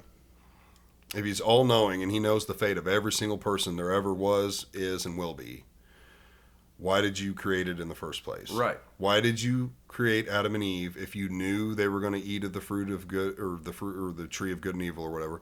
If you knew they were going to do that and going to get kicked out of the Garden of Eden, and she was going to have pain during childbirth, and that they weren't going to live forever anymore, and Cain was going to kill Abel, and right. wars were going to happen, and people were going to die and suffer, and diseases and famines and natural disasters, and children dying of cancer, and people having miscarriages, and all the bad shit we deal with. Like I said, life is mostly bad. Yeah. You luckily highlight and remember, the good. Yeah. If he knew all that shit was going to happen because he's all knowing, why did you create Adam and Eve and not just say, whoa, like this is going to turn into a shit show? Most of these people I create they're going to go to hell. Yep. Like that, and that's a kind of suffering we can't even understand. Like I can describe it to you, but we don't even understand it. No. So if you were all knowing, why do this? Why do this? Or maybe you're just a bored kid with an anthill, right? Or maybe you didn't know. Maybe it's not an all-knowing thing, but it's like hey, I'm going to do this, and then it's their choice, right? And that's where I turn back to like, well, I would have rather never been given the choice. Like let's say 100%, like there's heaven and hell, which that's what I believe. There's heaven or hell. Mm-hmm. I believe it's much harder to get into heaven and much easier to go to hell. Yeah. I would rather not play the game. Right. I would rather have never been born, never existed. Stick me right where I belong. Yeah, put me back on the shelf and don't ever take me down. Yeah. Because I don't want to play the game, because if there's a good chance I go to hell and I do, well, that sucks. Yeah. And if there's a slight chance I go to heaven, well, that's cool, but like I'm taking a risk with eternity in my soul. I would rather not play the game. Right. But it goes back to like, if Maddie and I were told that like, hey, you can't have kids, and if you do, they're going to be like mentally retarded, they're going to be disformed, like no quality of life. You might not even make it through the pregnancy. It could affect you, like as my wife, like you could be at harm's way. The child could die young, or just have a totally terrible life. Like any of those possibilities, I would just say, oh, well, we're not having kids. Right. Like, I'll go get a vasectomy now, and we're not having kids. We're not going to take this chance. We're not going to take the chance. That's what I would say. Mm-hmm. So it's one of those things. It's like I said, I normally don't talk to non-believers about this because it can send you in a spiral. But well, I wouldn't say that I'm a non-believer. Right. Okay. I'd just say that, like, again, it's not that I'm a non-believer. Mm-hmm. I do want to believe that there is a higher power, and I believe that there is a life after this one. Like I said, I don't think any religion per se has fully gotten it right. I think all religions have twisted faith and religion to benefit. Yeah. Here's what I'll say about these two things. That whole topic is not something I would dwell on. There's no good that's going to come from it. I think about it often because I am okay with the topic. Mm-hmm. It doesn't make me angry or anything. It makes me curious and wonder. And I've come to terms with I'm never going to hear an answer that I know is right. Right. I mean, I do like the answer of there's a million different pathways. That's the only part I like about it. He knows the outcome of Well, I don't like the he knows. Well, I don't like that part. Well, 'Cause that's where, that means like, you don't have a choice. Well, so that's where the whole all-knowing thing for me comes into play. Yeah. Like, he knows the outcome if I go this way. And that I like. If right. I go this way. That I like. He knows what's going to happen if you He go knows, left. yeah. He knows what's going to happen at every, he knows what can happen at Right. every crossroad. Right. But it's up to us to decide Yeah. what road we take. That's the one I like. Yeah. And the part of the all-knowing, I think maybe we take that too literal. Right. In the fact of maybe he doesn't know where you're going to go because you also do have free will. Right. I don't think he knows where we're going to go. Right. I think he knows Where we're going to go depending on what we do. what possibilities Right. there are. Yeah. If you zig instead of zag, Right. he knows what's going to happen. Yeah. But if you zag instead of zig, he knows what's going to happen. I don't think he ultimately knows what's going to happen to us at the end of the show. Right. I like that answer the most. And that contradicts the all-knowing, but maybe that's how it actually is. Right. Like you said, he knows what's going to happen if you go this way. Mm-hmm. But he also knows what can happen if you turn and go the other way. Right. But he doesn't know at the end where But he you're going to gives be. us the free will Yeah. to decide Yeah. which way. That's the answer I like the most. Yeah. Because that takes away the predetermined. Because Right. the predetermined does not make sense. Doing all of this does not make sense. If he truly created Adam and Eve and it was like, hey, I realize, and again, why'd you put the tree there? Yeah. Right. But forget that. Forget that. Not Why'd you going put to the go tree down there? that rabbit hole. If he was like, hey, I'm going to make them, I'm going to give them one rule. And as long as they don't do that one thing, they're going to be here forever. And it's going to be dope. As long as they don't do that one thing. But why But- put the temptation? Because without temptation, you don't have faith, Yep. I think is why. I think is why. Okay. Like you can't learn and make a mistake if there's no mistakes to be made. Right. And I've never even thought about all this. That just came to me. But it's like a trust fund kid. Like you're never going to have it hard. You're never going to learn shit. Yeah. When mommy and daddy are paying for everything you do. Yep. You're never going to learn. So that's what makes the most sense. Like you had to give them something. Like you can't just be here for free. Yeah. You know, you're gonna pay to play. Right. The only cost is don't eat this apple. Yeah. Like that. See that tree over there? Don't fucking look at it. Don't touch it. But did he? And why'd you let the serpent in? Again, forget all that. It was basically, can you listen or can you not listen? Right.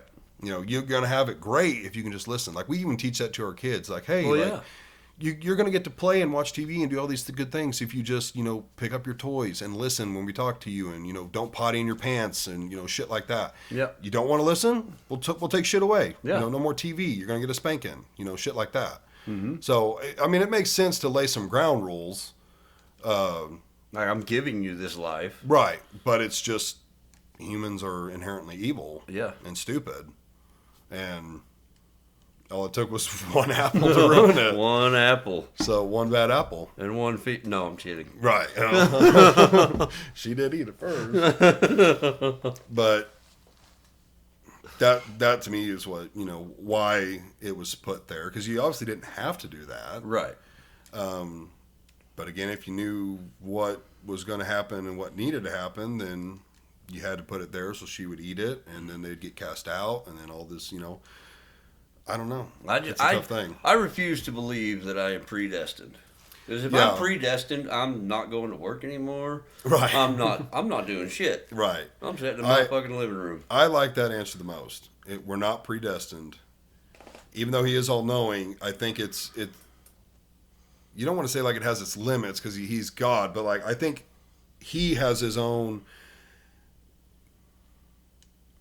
not limitations by any means, but like I'm not gonna look forward, and Right. I'm not even gonna let myself or allow myself the capability because it is in your hands. Yep. You can make right or wrong decisions. Based on each decision, I'll know where you're heading, but I also know you can turn it around. Yeah. So, And honestly, given my story, my background, everything I've done, I have to believe that a turnaround is possible. oh yeah, absolutely, Like, have to. absolutely, And I don't believe that anybody's predestined to do anything. right, But I know my family, my parents, the church I grew up in, Mm-hmm.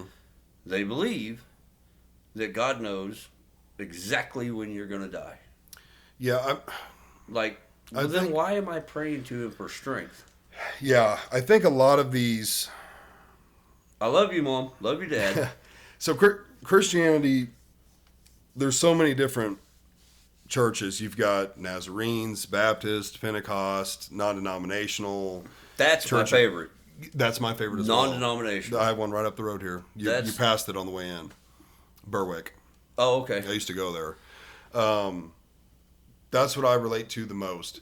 At the end of the day, different denominations have different things they do that I don't agree with. absolutely. Like Catholicism, which is not Christianity. They do things that I don't agree with. Mm-hmm. I was a Nazarene as a child. We then found out that, like, in the Nazarene guide handbook type thing, and only because some of the people came forward and said this, is that, like, they like no longer sinned. They had reached a point of Jesus? clarity, that they no longer could sin. I didn't think that was a It's possibility not. on earth. Yeah, it's not. So we left the church because that's ridiculous.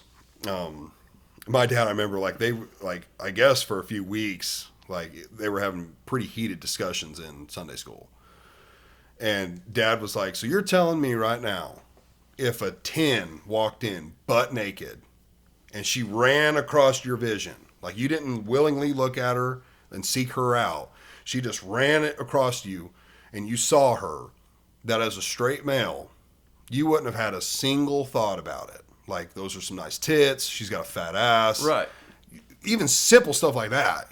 You wouldn't have had one lustful thought." Ain't a chance. And they're like, "Oh, no, wouldn't even have thought about it."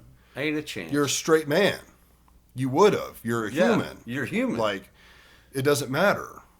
Even if you've been married for 60 years and love your wife to death, that doesn't stop other people from being attractive. No. That doesn't stop your mind from wandering, even for a split second. Like, you are human. You're going to fail. That's one thing that's guaranteed. Right. You will fail and concrete will get hard. Those are the two things in life that are guaranteed. But, they were like, "No, we won't sin anymore. It's just not possible." And so, like, we ended up leaving over that and started going there. If you're a hermit, I guess, but even then, you're still going to sin. Right. Baptist, which I don't really think actually believed in the once saved, always saved. It's a long tunnel on how that works. Well, Oh, yeah, you're Baptist. Yeah. Or were. I mean, so that was one reason.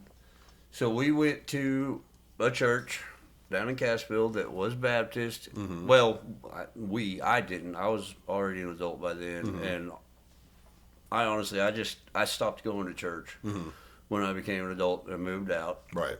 Just because I don't feel like I need to go to church to have religion. Mm-hmm. As long as I do my studying and I have my faith, I feel like that's enough. Yeah. And there was one church that my family went to that they stopped going to, and it was a Baptist church. It was Southern Baptist. That they believed once saved, always saved. And they just my family just couldn't wrap their heads around that, and I don't believe that. Yeah. I don't believe that once saved, always saved. So I've heard it put this way, and I actually like how they worded it to me, and it does make sense to me Okay. for the most part. And this is, again, I don't know if this is how they all believe. I kind of think it is. But what they mean by when they say once saved, always saved is if you got saved and, you fully accepted Christ into your heart and you loved Christ, you would never do anything that would make you fall out of that grace. Okay? And if it did, you were probably never actually really saved. Right. You were someone who was going through the motions. You were doing it because that was the social norm. You did it because your parents wanted you to. You did it because your siblings wanted to, but you never fully believed. Right. Because they're basically saying, like, you didn't get saved in the church and then turn out to be a mass murderer. Right. You probably never got saved. Like, Right. you didn't actually believe. You were just going through the motions. And I do believe that for a lot of it. I can wrap my head around Um, do I think there's other circumstances like, out of all the billions and billions of people there's ever been, do I think someone was fully invested in God and the church and did, do a 180? Yeah, I'm sure that has happened. Well, yeah. Maybe something super traumatic. Like I know, losing children has, put people's faith in rocky spots, divorces, stuff like that. I think people can do a 180 that were truly saved, but I think that their faith was probably already kind of shaky. Right. If you're someone that has really devout faith and like you really are a believer, even in the tough times, like in the toughest times of my life is the closest I've been and gotten to God. Right. Every tough moment I have, I feel like I get closer. There's times where you're angry with him. I've cussed at him, said bad things and like, why are you doing this to me? And then in the end, it's like, That's for damn, like I just shouldn't have said that. Like, I'm just in a dark place. And he's like a dad. Like he knows that. Like everyone's yelled at their dad, been angry at their dad. right. But he's there to comfort you. So, then you look back and it's like, shit, like had I not been praying and talking to you and being angry at you and shit, like I wouldn't have got through that. Right. So it's one of those things where, yeah, I think people have been truly saved and invested in it and like fully believed and did do a 180. And it could have been over something traumatic. It could have been over like, even maybe like brain injury type stuff. Like maybe they're just a totally different person after like an accident or something. But for the most part, I think if your faith was solid, it won't be shaken. Right. So I think that's where they get the once saved, always saved. But it's easy to say, oh, so-and-so said they were saved and, they've done all these terrible things. It's like, well, was he saved? Right. And only he knows that. Well, yeah. Like as a kid, I got saved Right. at church camp. Right. Because everybody else was doing it. Mm-hmm, I don't believe I was saved then. And like when I was in jail,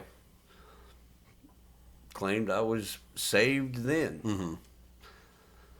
I don't fully believe that. Like I Mm-hmm. just, that's just kind of something that comes along with jail. Now I've been in church and I've felt Mm-hmm. the Holy Spirit, Mm-hmm. but I don't believe. How can I word this? I can sit here and say that I have not given myself fully over to the religion. Right. I haven't. And I wouldn't say religion either. Or faith, Well, saved. I think that's where a lot of people struggle is I think, and even you said it earlier, like your own personal walk. I think that's what most people sometimes forget because they get so invested in their church and like, oh, I'm a Baptist. Well, Right. I have a hard time identifying with a church because there's certain things that every church does that it's like, I don't believe in that though. Right. Like, not saying it's wrong, but I don't believe that Right. way. And I think that's where some people who are walking that line get hung up on. And I think the more important thing to do would be one, like read the Bible, understand it how you understand it, then talk with people to make sure you are even remotely right. Because if 10 out of 10 people are like, oh no, dude, that's not what that means, you might want to go back and read it and be like, oh, okay, I do see what they're saying. But I would get tight like with myself first. Yeah. And then start finding churches and probably realize there's never going to be a church where 100% of what they preach, I believe in. Yeah. Unless I'm the preacher. Yeah, you're not going to find it. You're not going to find it. Non-denominationals, I guess I've only been to the one, but they pretty much they go straight out of the Bible. There's none of these, our values or our teachings. There's really none of that kind of stuff. It's pretty much, dude, if it doesn't say it in here, we're not going by it. That's why I love non-denominational, because it's just a guy that comes in and preaches what he reads. Mm-hmm. Yeah. He's not trying to sway you left or right. Right. He's just telling you what he read and what he took from it. Yep. And that's, to me, that's what is needed. Like, I'm not interested in, like for example, Pentecosts. They believe that, like, I've been to Pentecost churches that, I mean, the whole damn church, just everybody all at once, just stand up and start speaking in tongues. Get out. Yeah, it's not for me. Get out. Yeah. No. I went to a revival one time, and this Pentecostal preacher, who was a woman, Yeah, not for me either. fairly certain, in the Bible it says a woman is not to lead church. Right, Or yeah. not to lead men at all. Right. Yeah. And she was a woman, and she's walking around, and, like, I was probably 13. I was a kid. And everybody else is all speaking in tongues, and I seen a pregnant lady. A pregnant lady, I promise you, was at least 7 months pregnant, dude. Just takes off sprinting down the aisle. Yep. And then face first. Damn. I was like, what the hell just happened? Right. Oh, it's the Spirit of Jesus. It's the Spirit of God. It's the Holy Spirit. That's the floor. Right. That's the floor. That's an ER visit. Your belly hit first. Right. Your baby felt that. You're right. And the preacher comes up and puts her hands on me. And she's like, just let it out. Just let it out. And I was like, it's not going to happen. It's not gonna happen, lady. She's like, no, you just gotta let it go. I was like, you just gotta get your hands off me. I did not consent to this. Yeah. Move on. I'm not gonna do it. Yeah, that's not for me either. Do I believe in speaking in tongues? Yes. I do believe that you can be so just overwhelmed with the Holy Spirit that you speak in a language that only you and God know. And I also believe that there can be an interpreter there. Because it does say that there can be an interpreter. But do I believe that you got to get up an hour before you go to work every day and speak in your own language with Right. God? No. Or that the whole church had it. The happen? whole church is Right. just overwhelmed. Right. Like, no. Yeah. No, that stuff's not for me either. Man, I feel like he's tugging at you, like you've got questions and a curiosity about it. But I think the Baptist childhood stuff is what's throwing you. Yeah. It definitely does. Yeah. I would do some self diving first. Yeah. Because I mean, does Brandon talk to you about it very often? I'm a very private person. in my Not faith. really. Like, he invites me to church and, this and that. And I've went with him, and I really liked his church. But I just, I don't know. It's just personal things about me that I just, and I'm not trying to sound in any way, shape, or form, bad or judgmental, but like, it's also, for me, it's the whole idea, and again, this just came along with the church that I grew up in, that you're telling me that my sole purpose, and again, I don't know that every church preaches this, it's just the one that I grew up in, that my sole purpose, I'm never going to be hungry, I'm never going to be thirsty, never going to be mad, never going to be sad, my sole purpose is to praise and worship one guy. That's the only thing I'm here for. Right.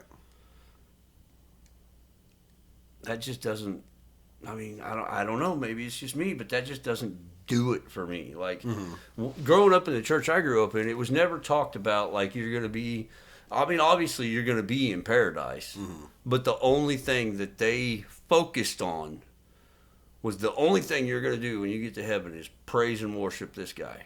Yeah. I know what you're saying.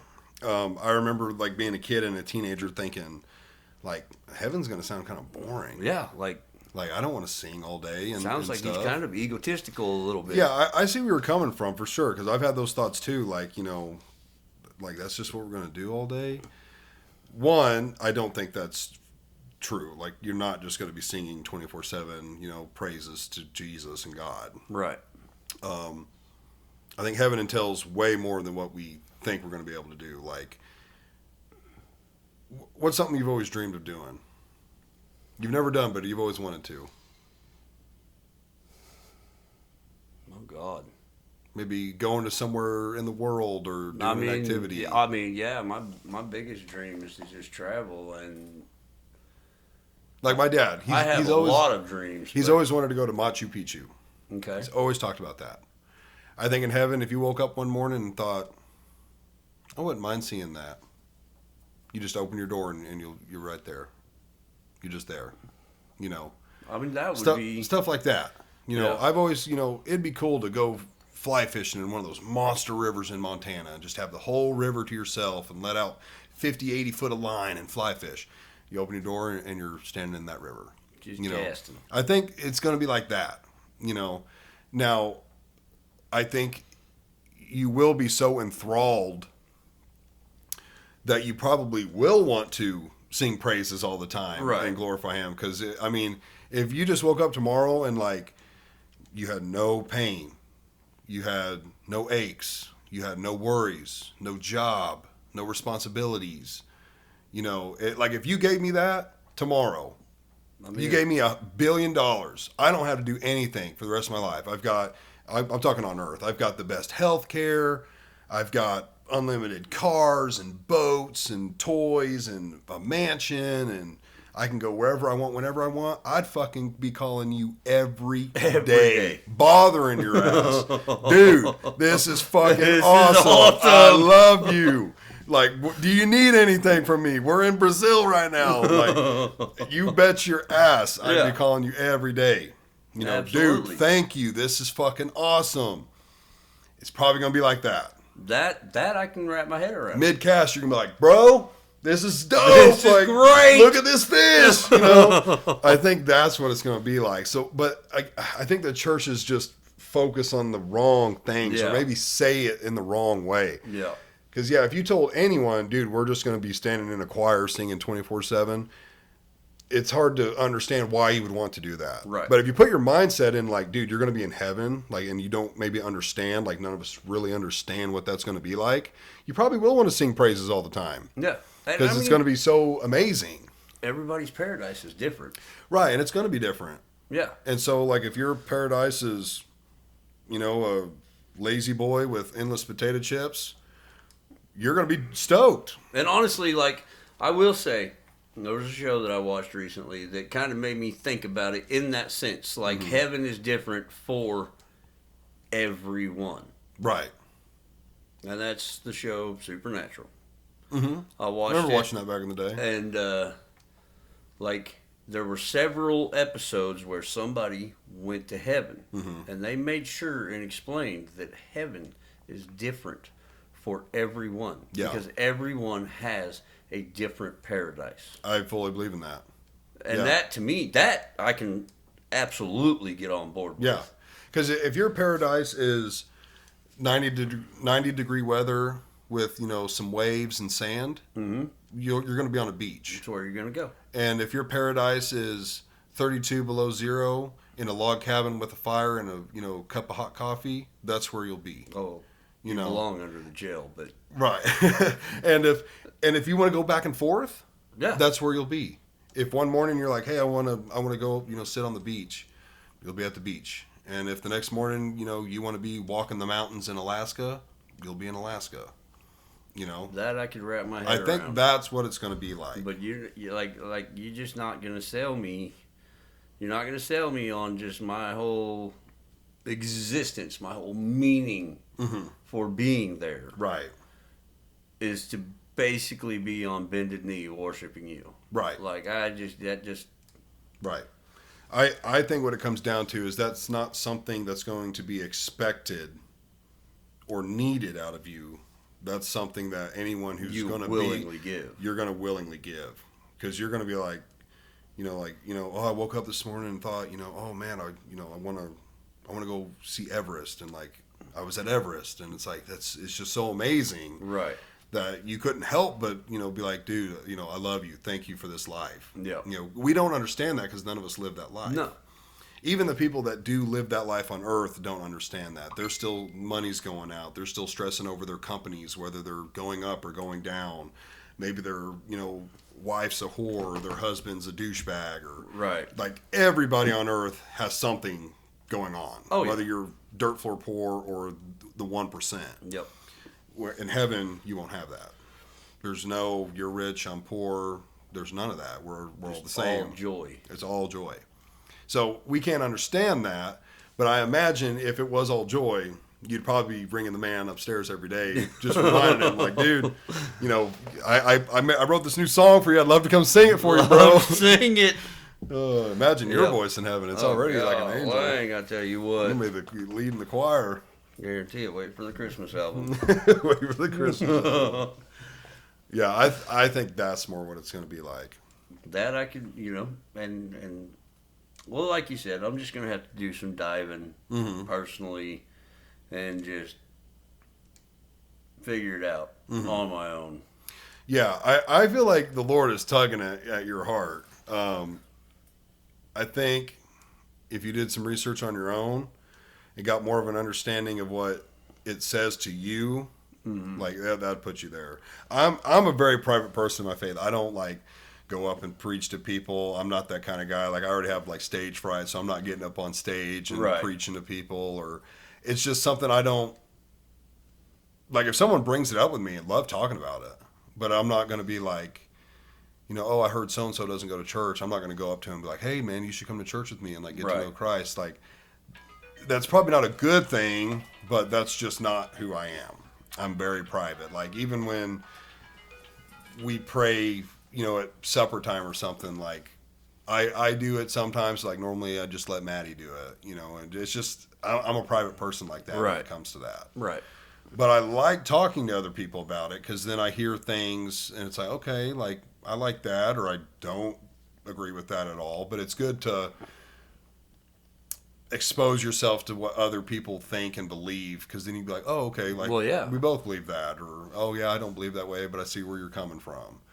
And that can probably help you find a church that you'd like. Right. Because again, it sounds like you wouldn't want to go to a Pentecostal church. No, hell no. Because they get pretty wild. You probably don't want to go to a Baptist church because it sounds like that's where you kind of already got some questioning from. Right. You know, there's ones like Church of Christ I know are like real strict and shit. I think they're the ones that like no music. But I don't know their teachings. Their teachings could be okay. I want to say they're probably weird. I think they get music as like a devilish thing. Is that the one where females have to wear skirts?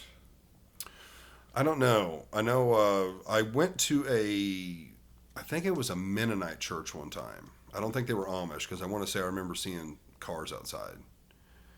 But they kind of dress Amishy. Right. And yeah, Mennonites look like Amish people. They just drive cars and use electricity. Yeah. And one side was women, one side was men. Really? Mm-hmm. Wow. Yep. Like you didn't sit with your wife, nothing. You didn't sit with all your kids. Like if you had 3 boys and 3 girls, the girls sat with mom, the boys sat with dad. Wow. You know, why do they do that? I have no idea. But yeah, I mean, then you get into. I feel like every denomination has its quirks, things that I don't like and agree with. Right. Catholicism is its own thing. Then there's Christianity. There's, like I said, Baptist, Nazarene, Church of Christ, Pentecost. There's probably all kinds of ones I don't even know about. And it's like you're never going to agree with all of them. Yeah. But if you can find one where it's like, you know, I agree with 80, 90%, you know, and you like the people that are there, like that's where you'd want to go. Right. Now, the denominational that we went to right up the road, like, I liked it. I always thought it was good. I was younger at the time. It was my teenage years, so it was kind of like, you know, fucked up from the night before. Like, I'm hungover, so I'm not paying the greatest attention. But, you know, I did like that church. Yeah, I do. I've been to a couple of non-denominationals. There's a real good one over in Hurley. I liked it a lot. Mm-hmm.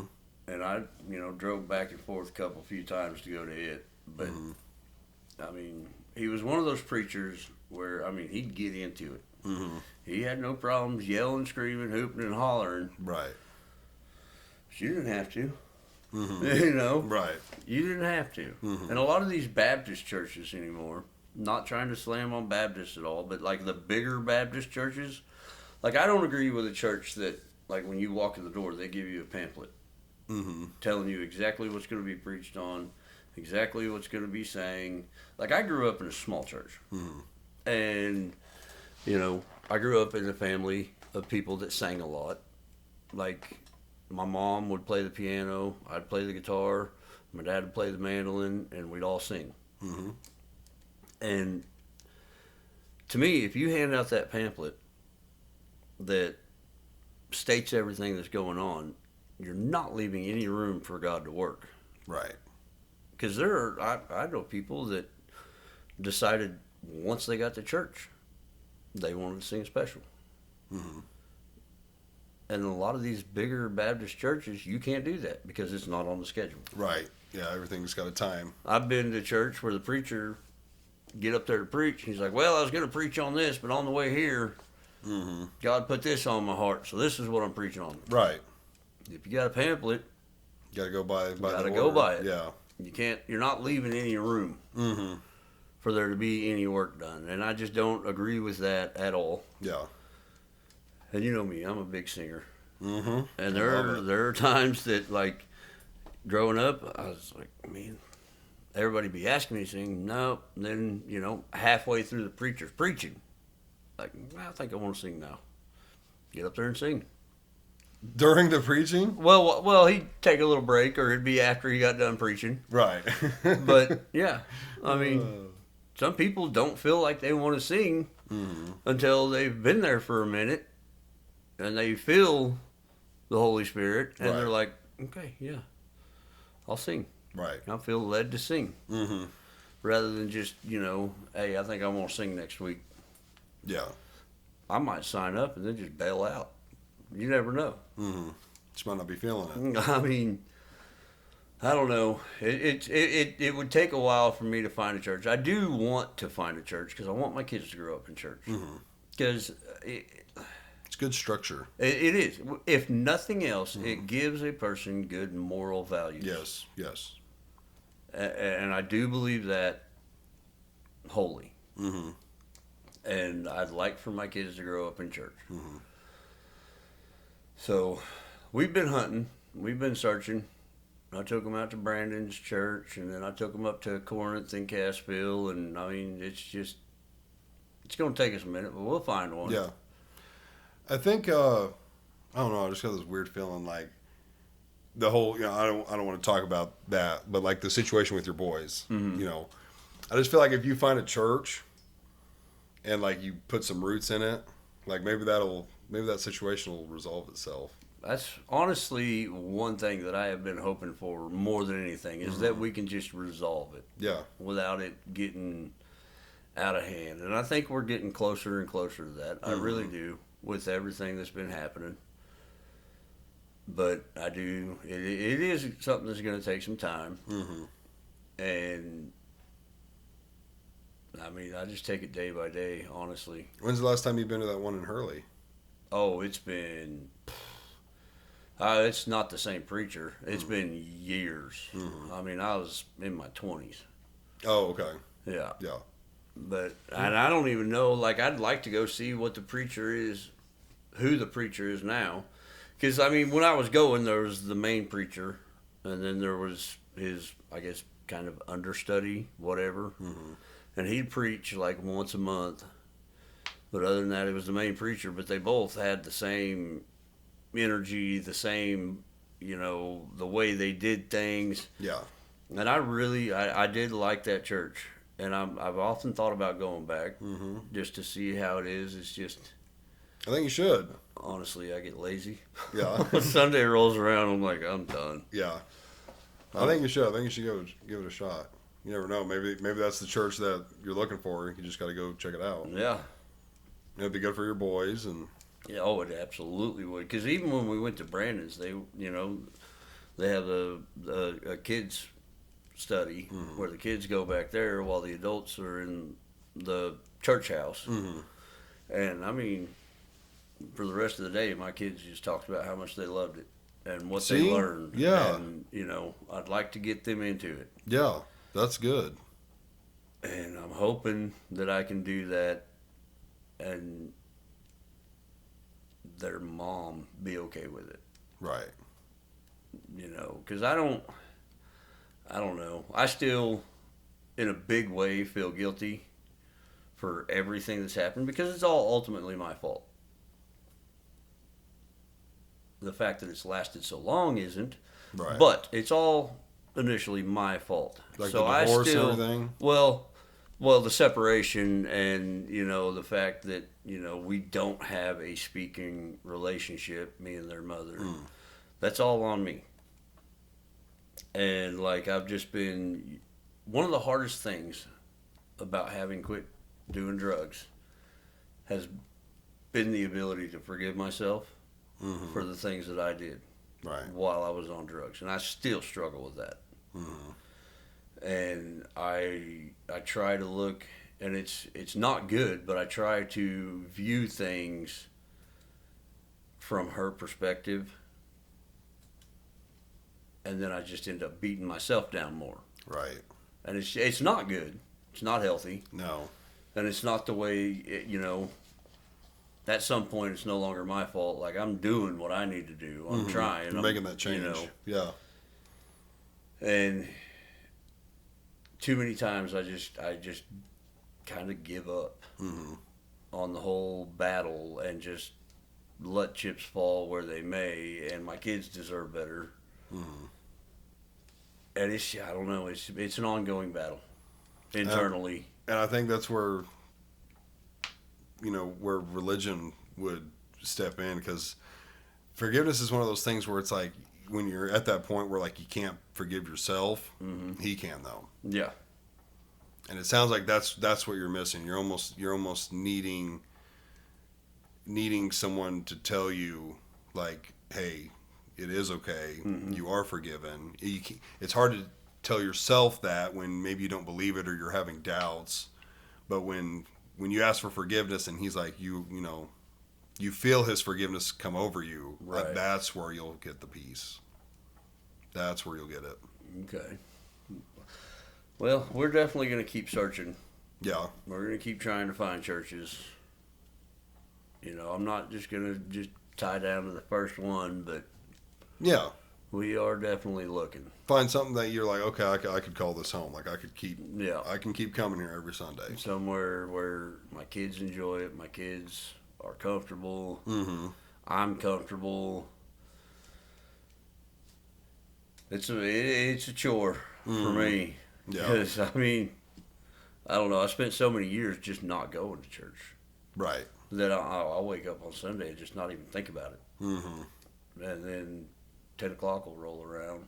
There have been the last couple of times that I've had the boys, 10 o'clock rolls around. They're like, are we going to church? I'm like, shit. Right. Yeah. Damn it. It's too late. Too late now. Yeah. Well, and that's a good sign that they're asking. Oh, yeah. They very often ask to go to church. Yeah. I think if it's something you look at, like, it's something to do for them, and then it'll be something that you're doing for you too. Right. Yeah. Right. Yeah. Almost everything that I do, I try to do for them. Yeah. And if you can make it a habit and something that you're doing for them, it'll surely also become for you as well. Yeah. Yeah. Well, that got deep. It did get deep. It did. That happens on the pod every now and then. Damn, that shit gets deep. I always love talking religion and stuff. I know I always enjoy that. I'm definitely no damn scholar, I'll tell you that. Right. Like I can talk with Moses and shit, he can quote scripture from anywhere in the Bible. Any book, he's got some scripture on hand ready for it. Any topic, he's got something memorized. I'm not like that by any means, but I'll give you my opinion and what I think and how I believe. Right. And I think it's right as far as what I remember being taught and learning and what I personally believe, but everyone's different. Oh yeah. So. Oh yeah. Everybody's different. Yeah, that's where you just got to find it on your own. So. Yep. Well, do I have time for another beer on this thing? We could wrap it. I think that'd be pretty good. That's a good way to end it. Okay. Some good deep conversation. All right. Dude, thanks for coming out. That was fun. Absolutely. I can't believe it's taken this long for you to get on the pod. Right? I thought about asking in the past, but I'm like, I don't know if Josh would want to do it, but. Absolutely. I just figured I'd offended more people.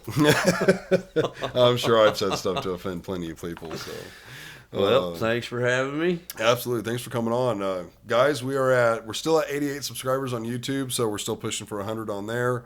Maybe all the people that I tag you in will come over and subscribe. So As always, hit that like, share, and follow button, and we'll see you in the next one. Peace.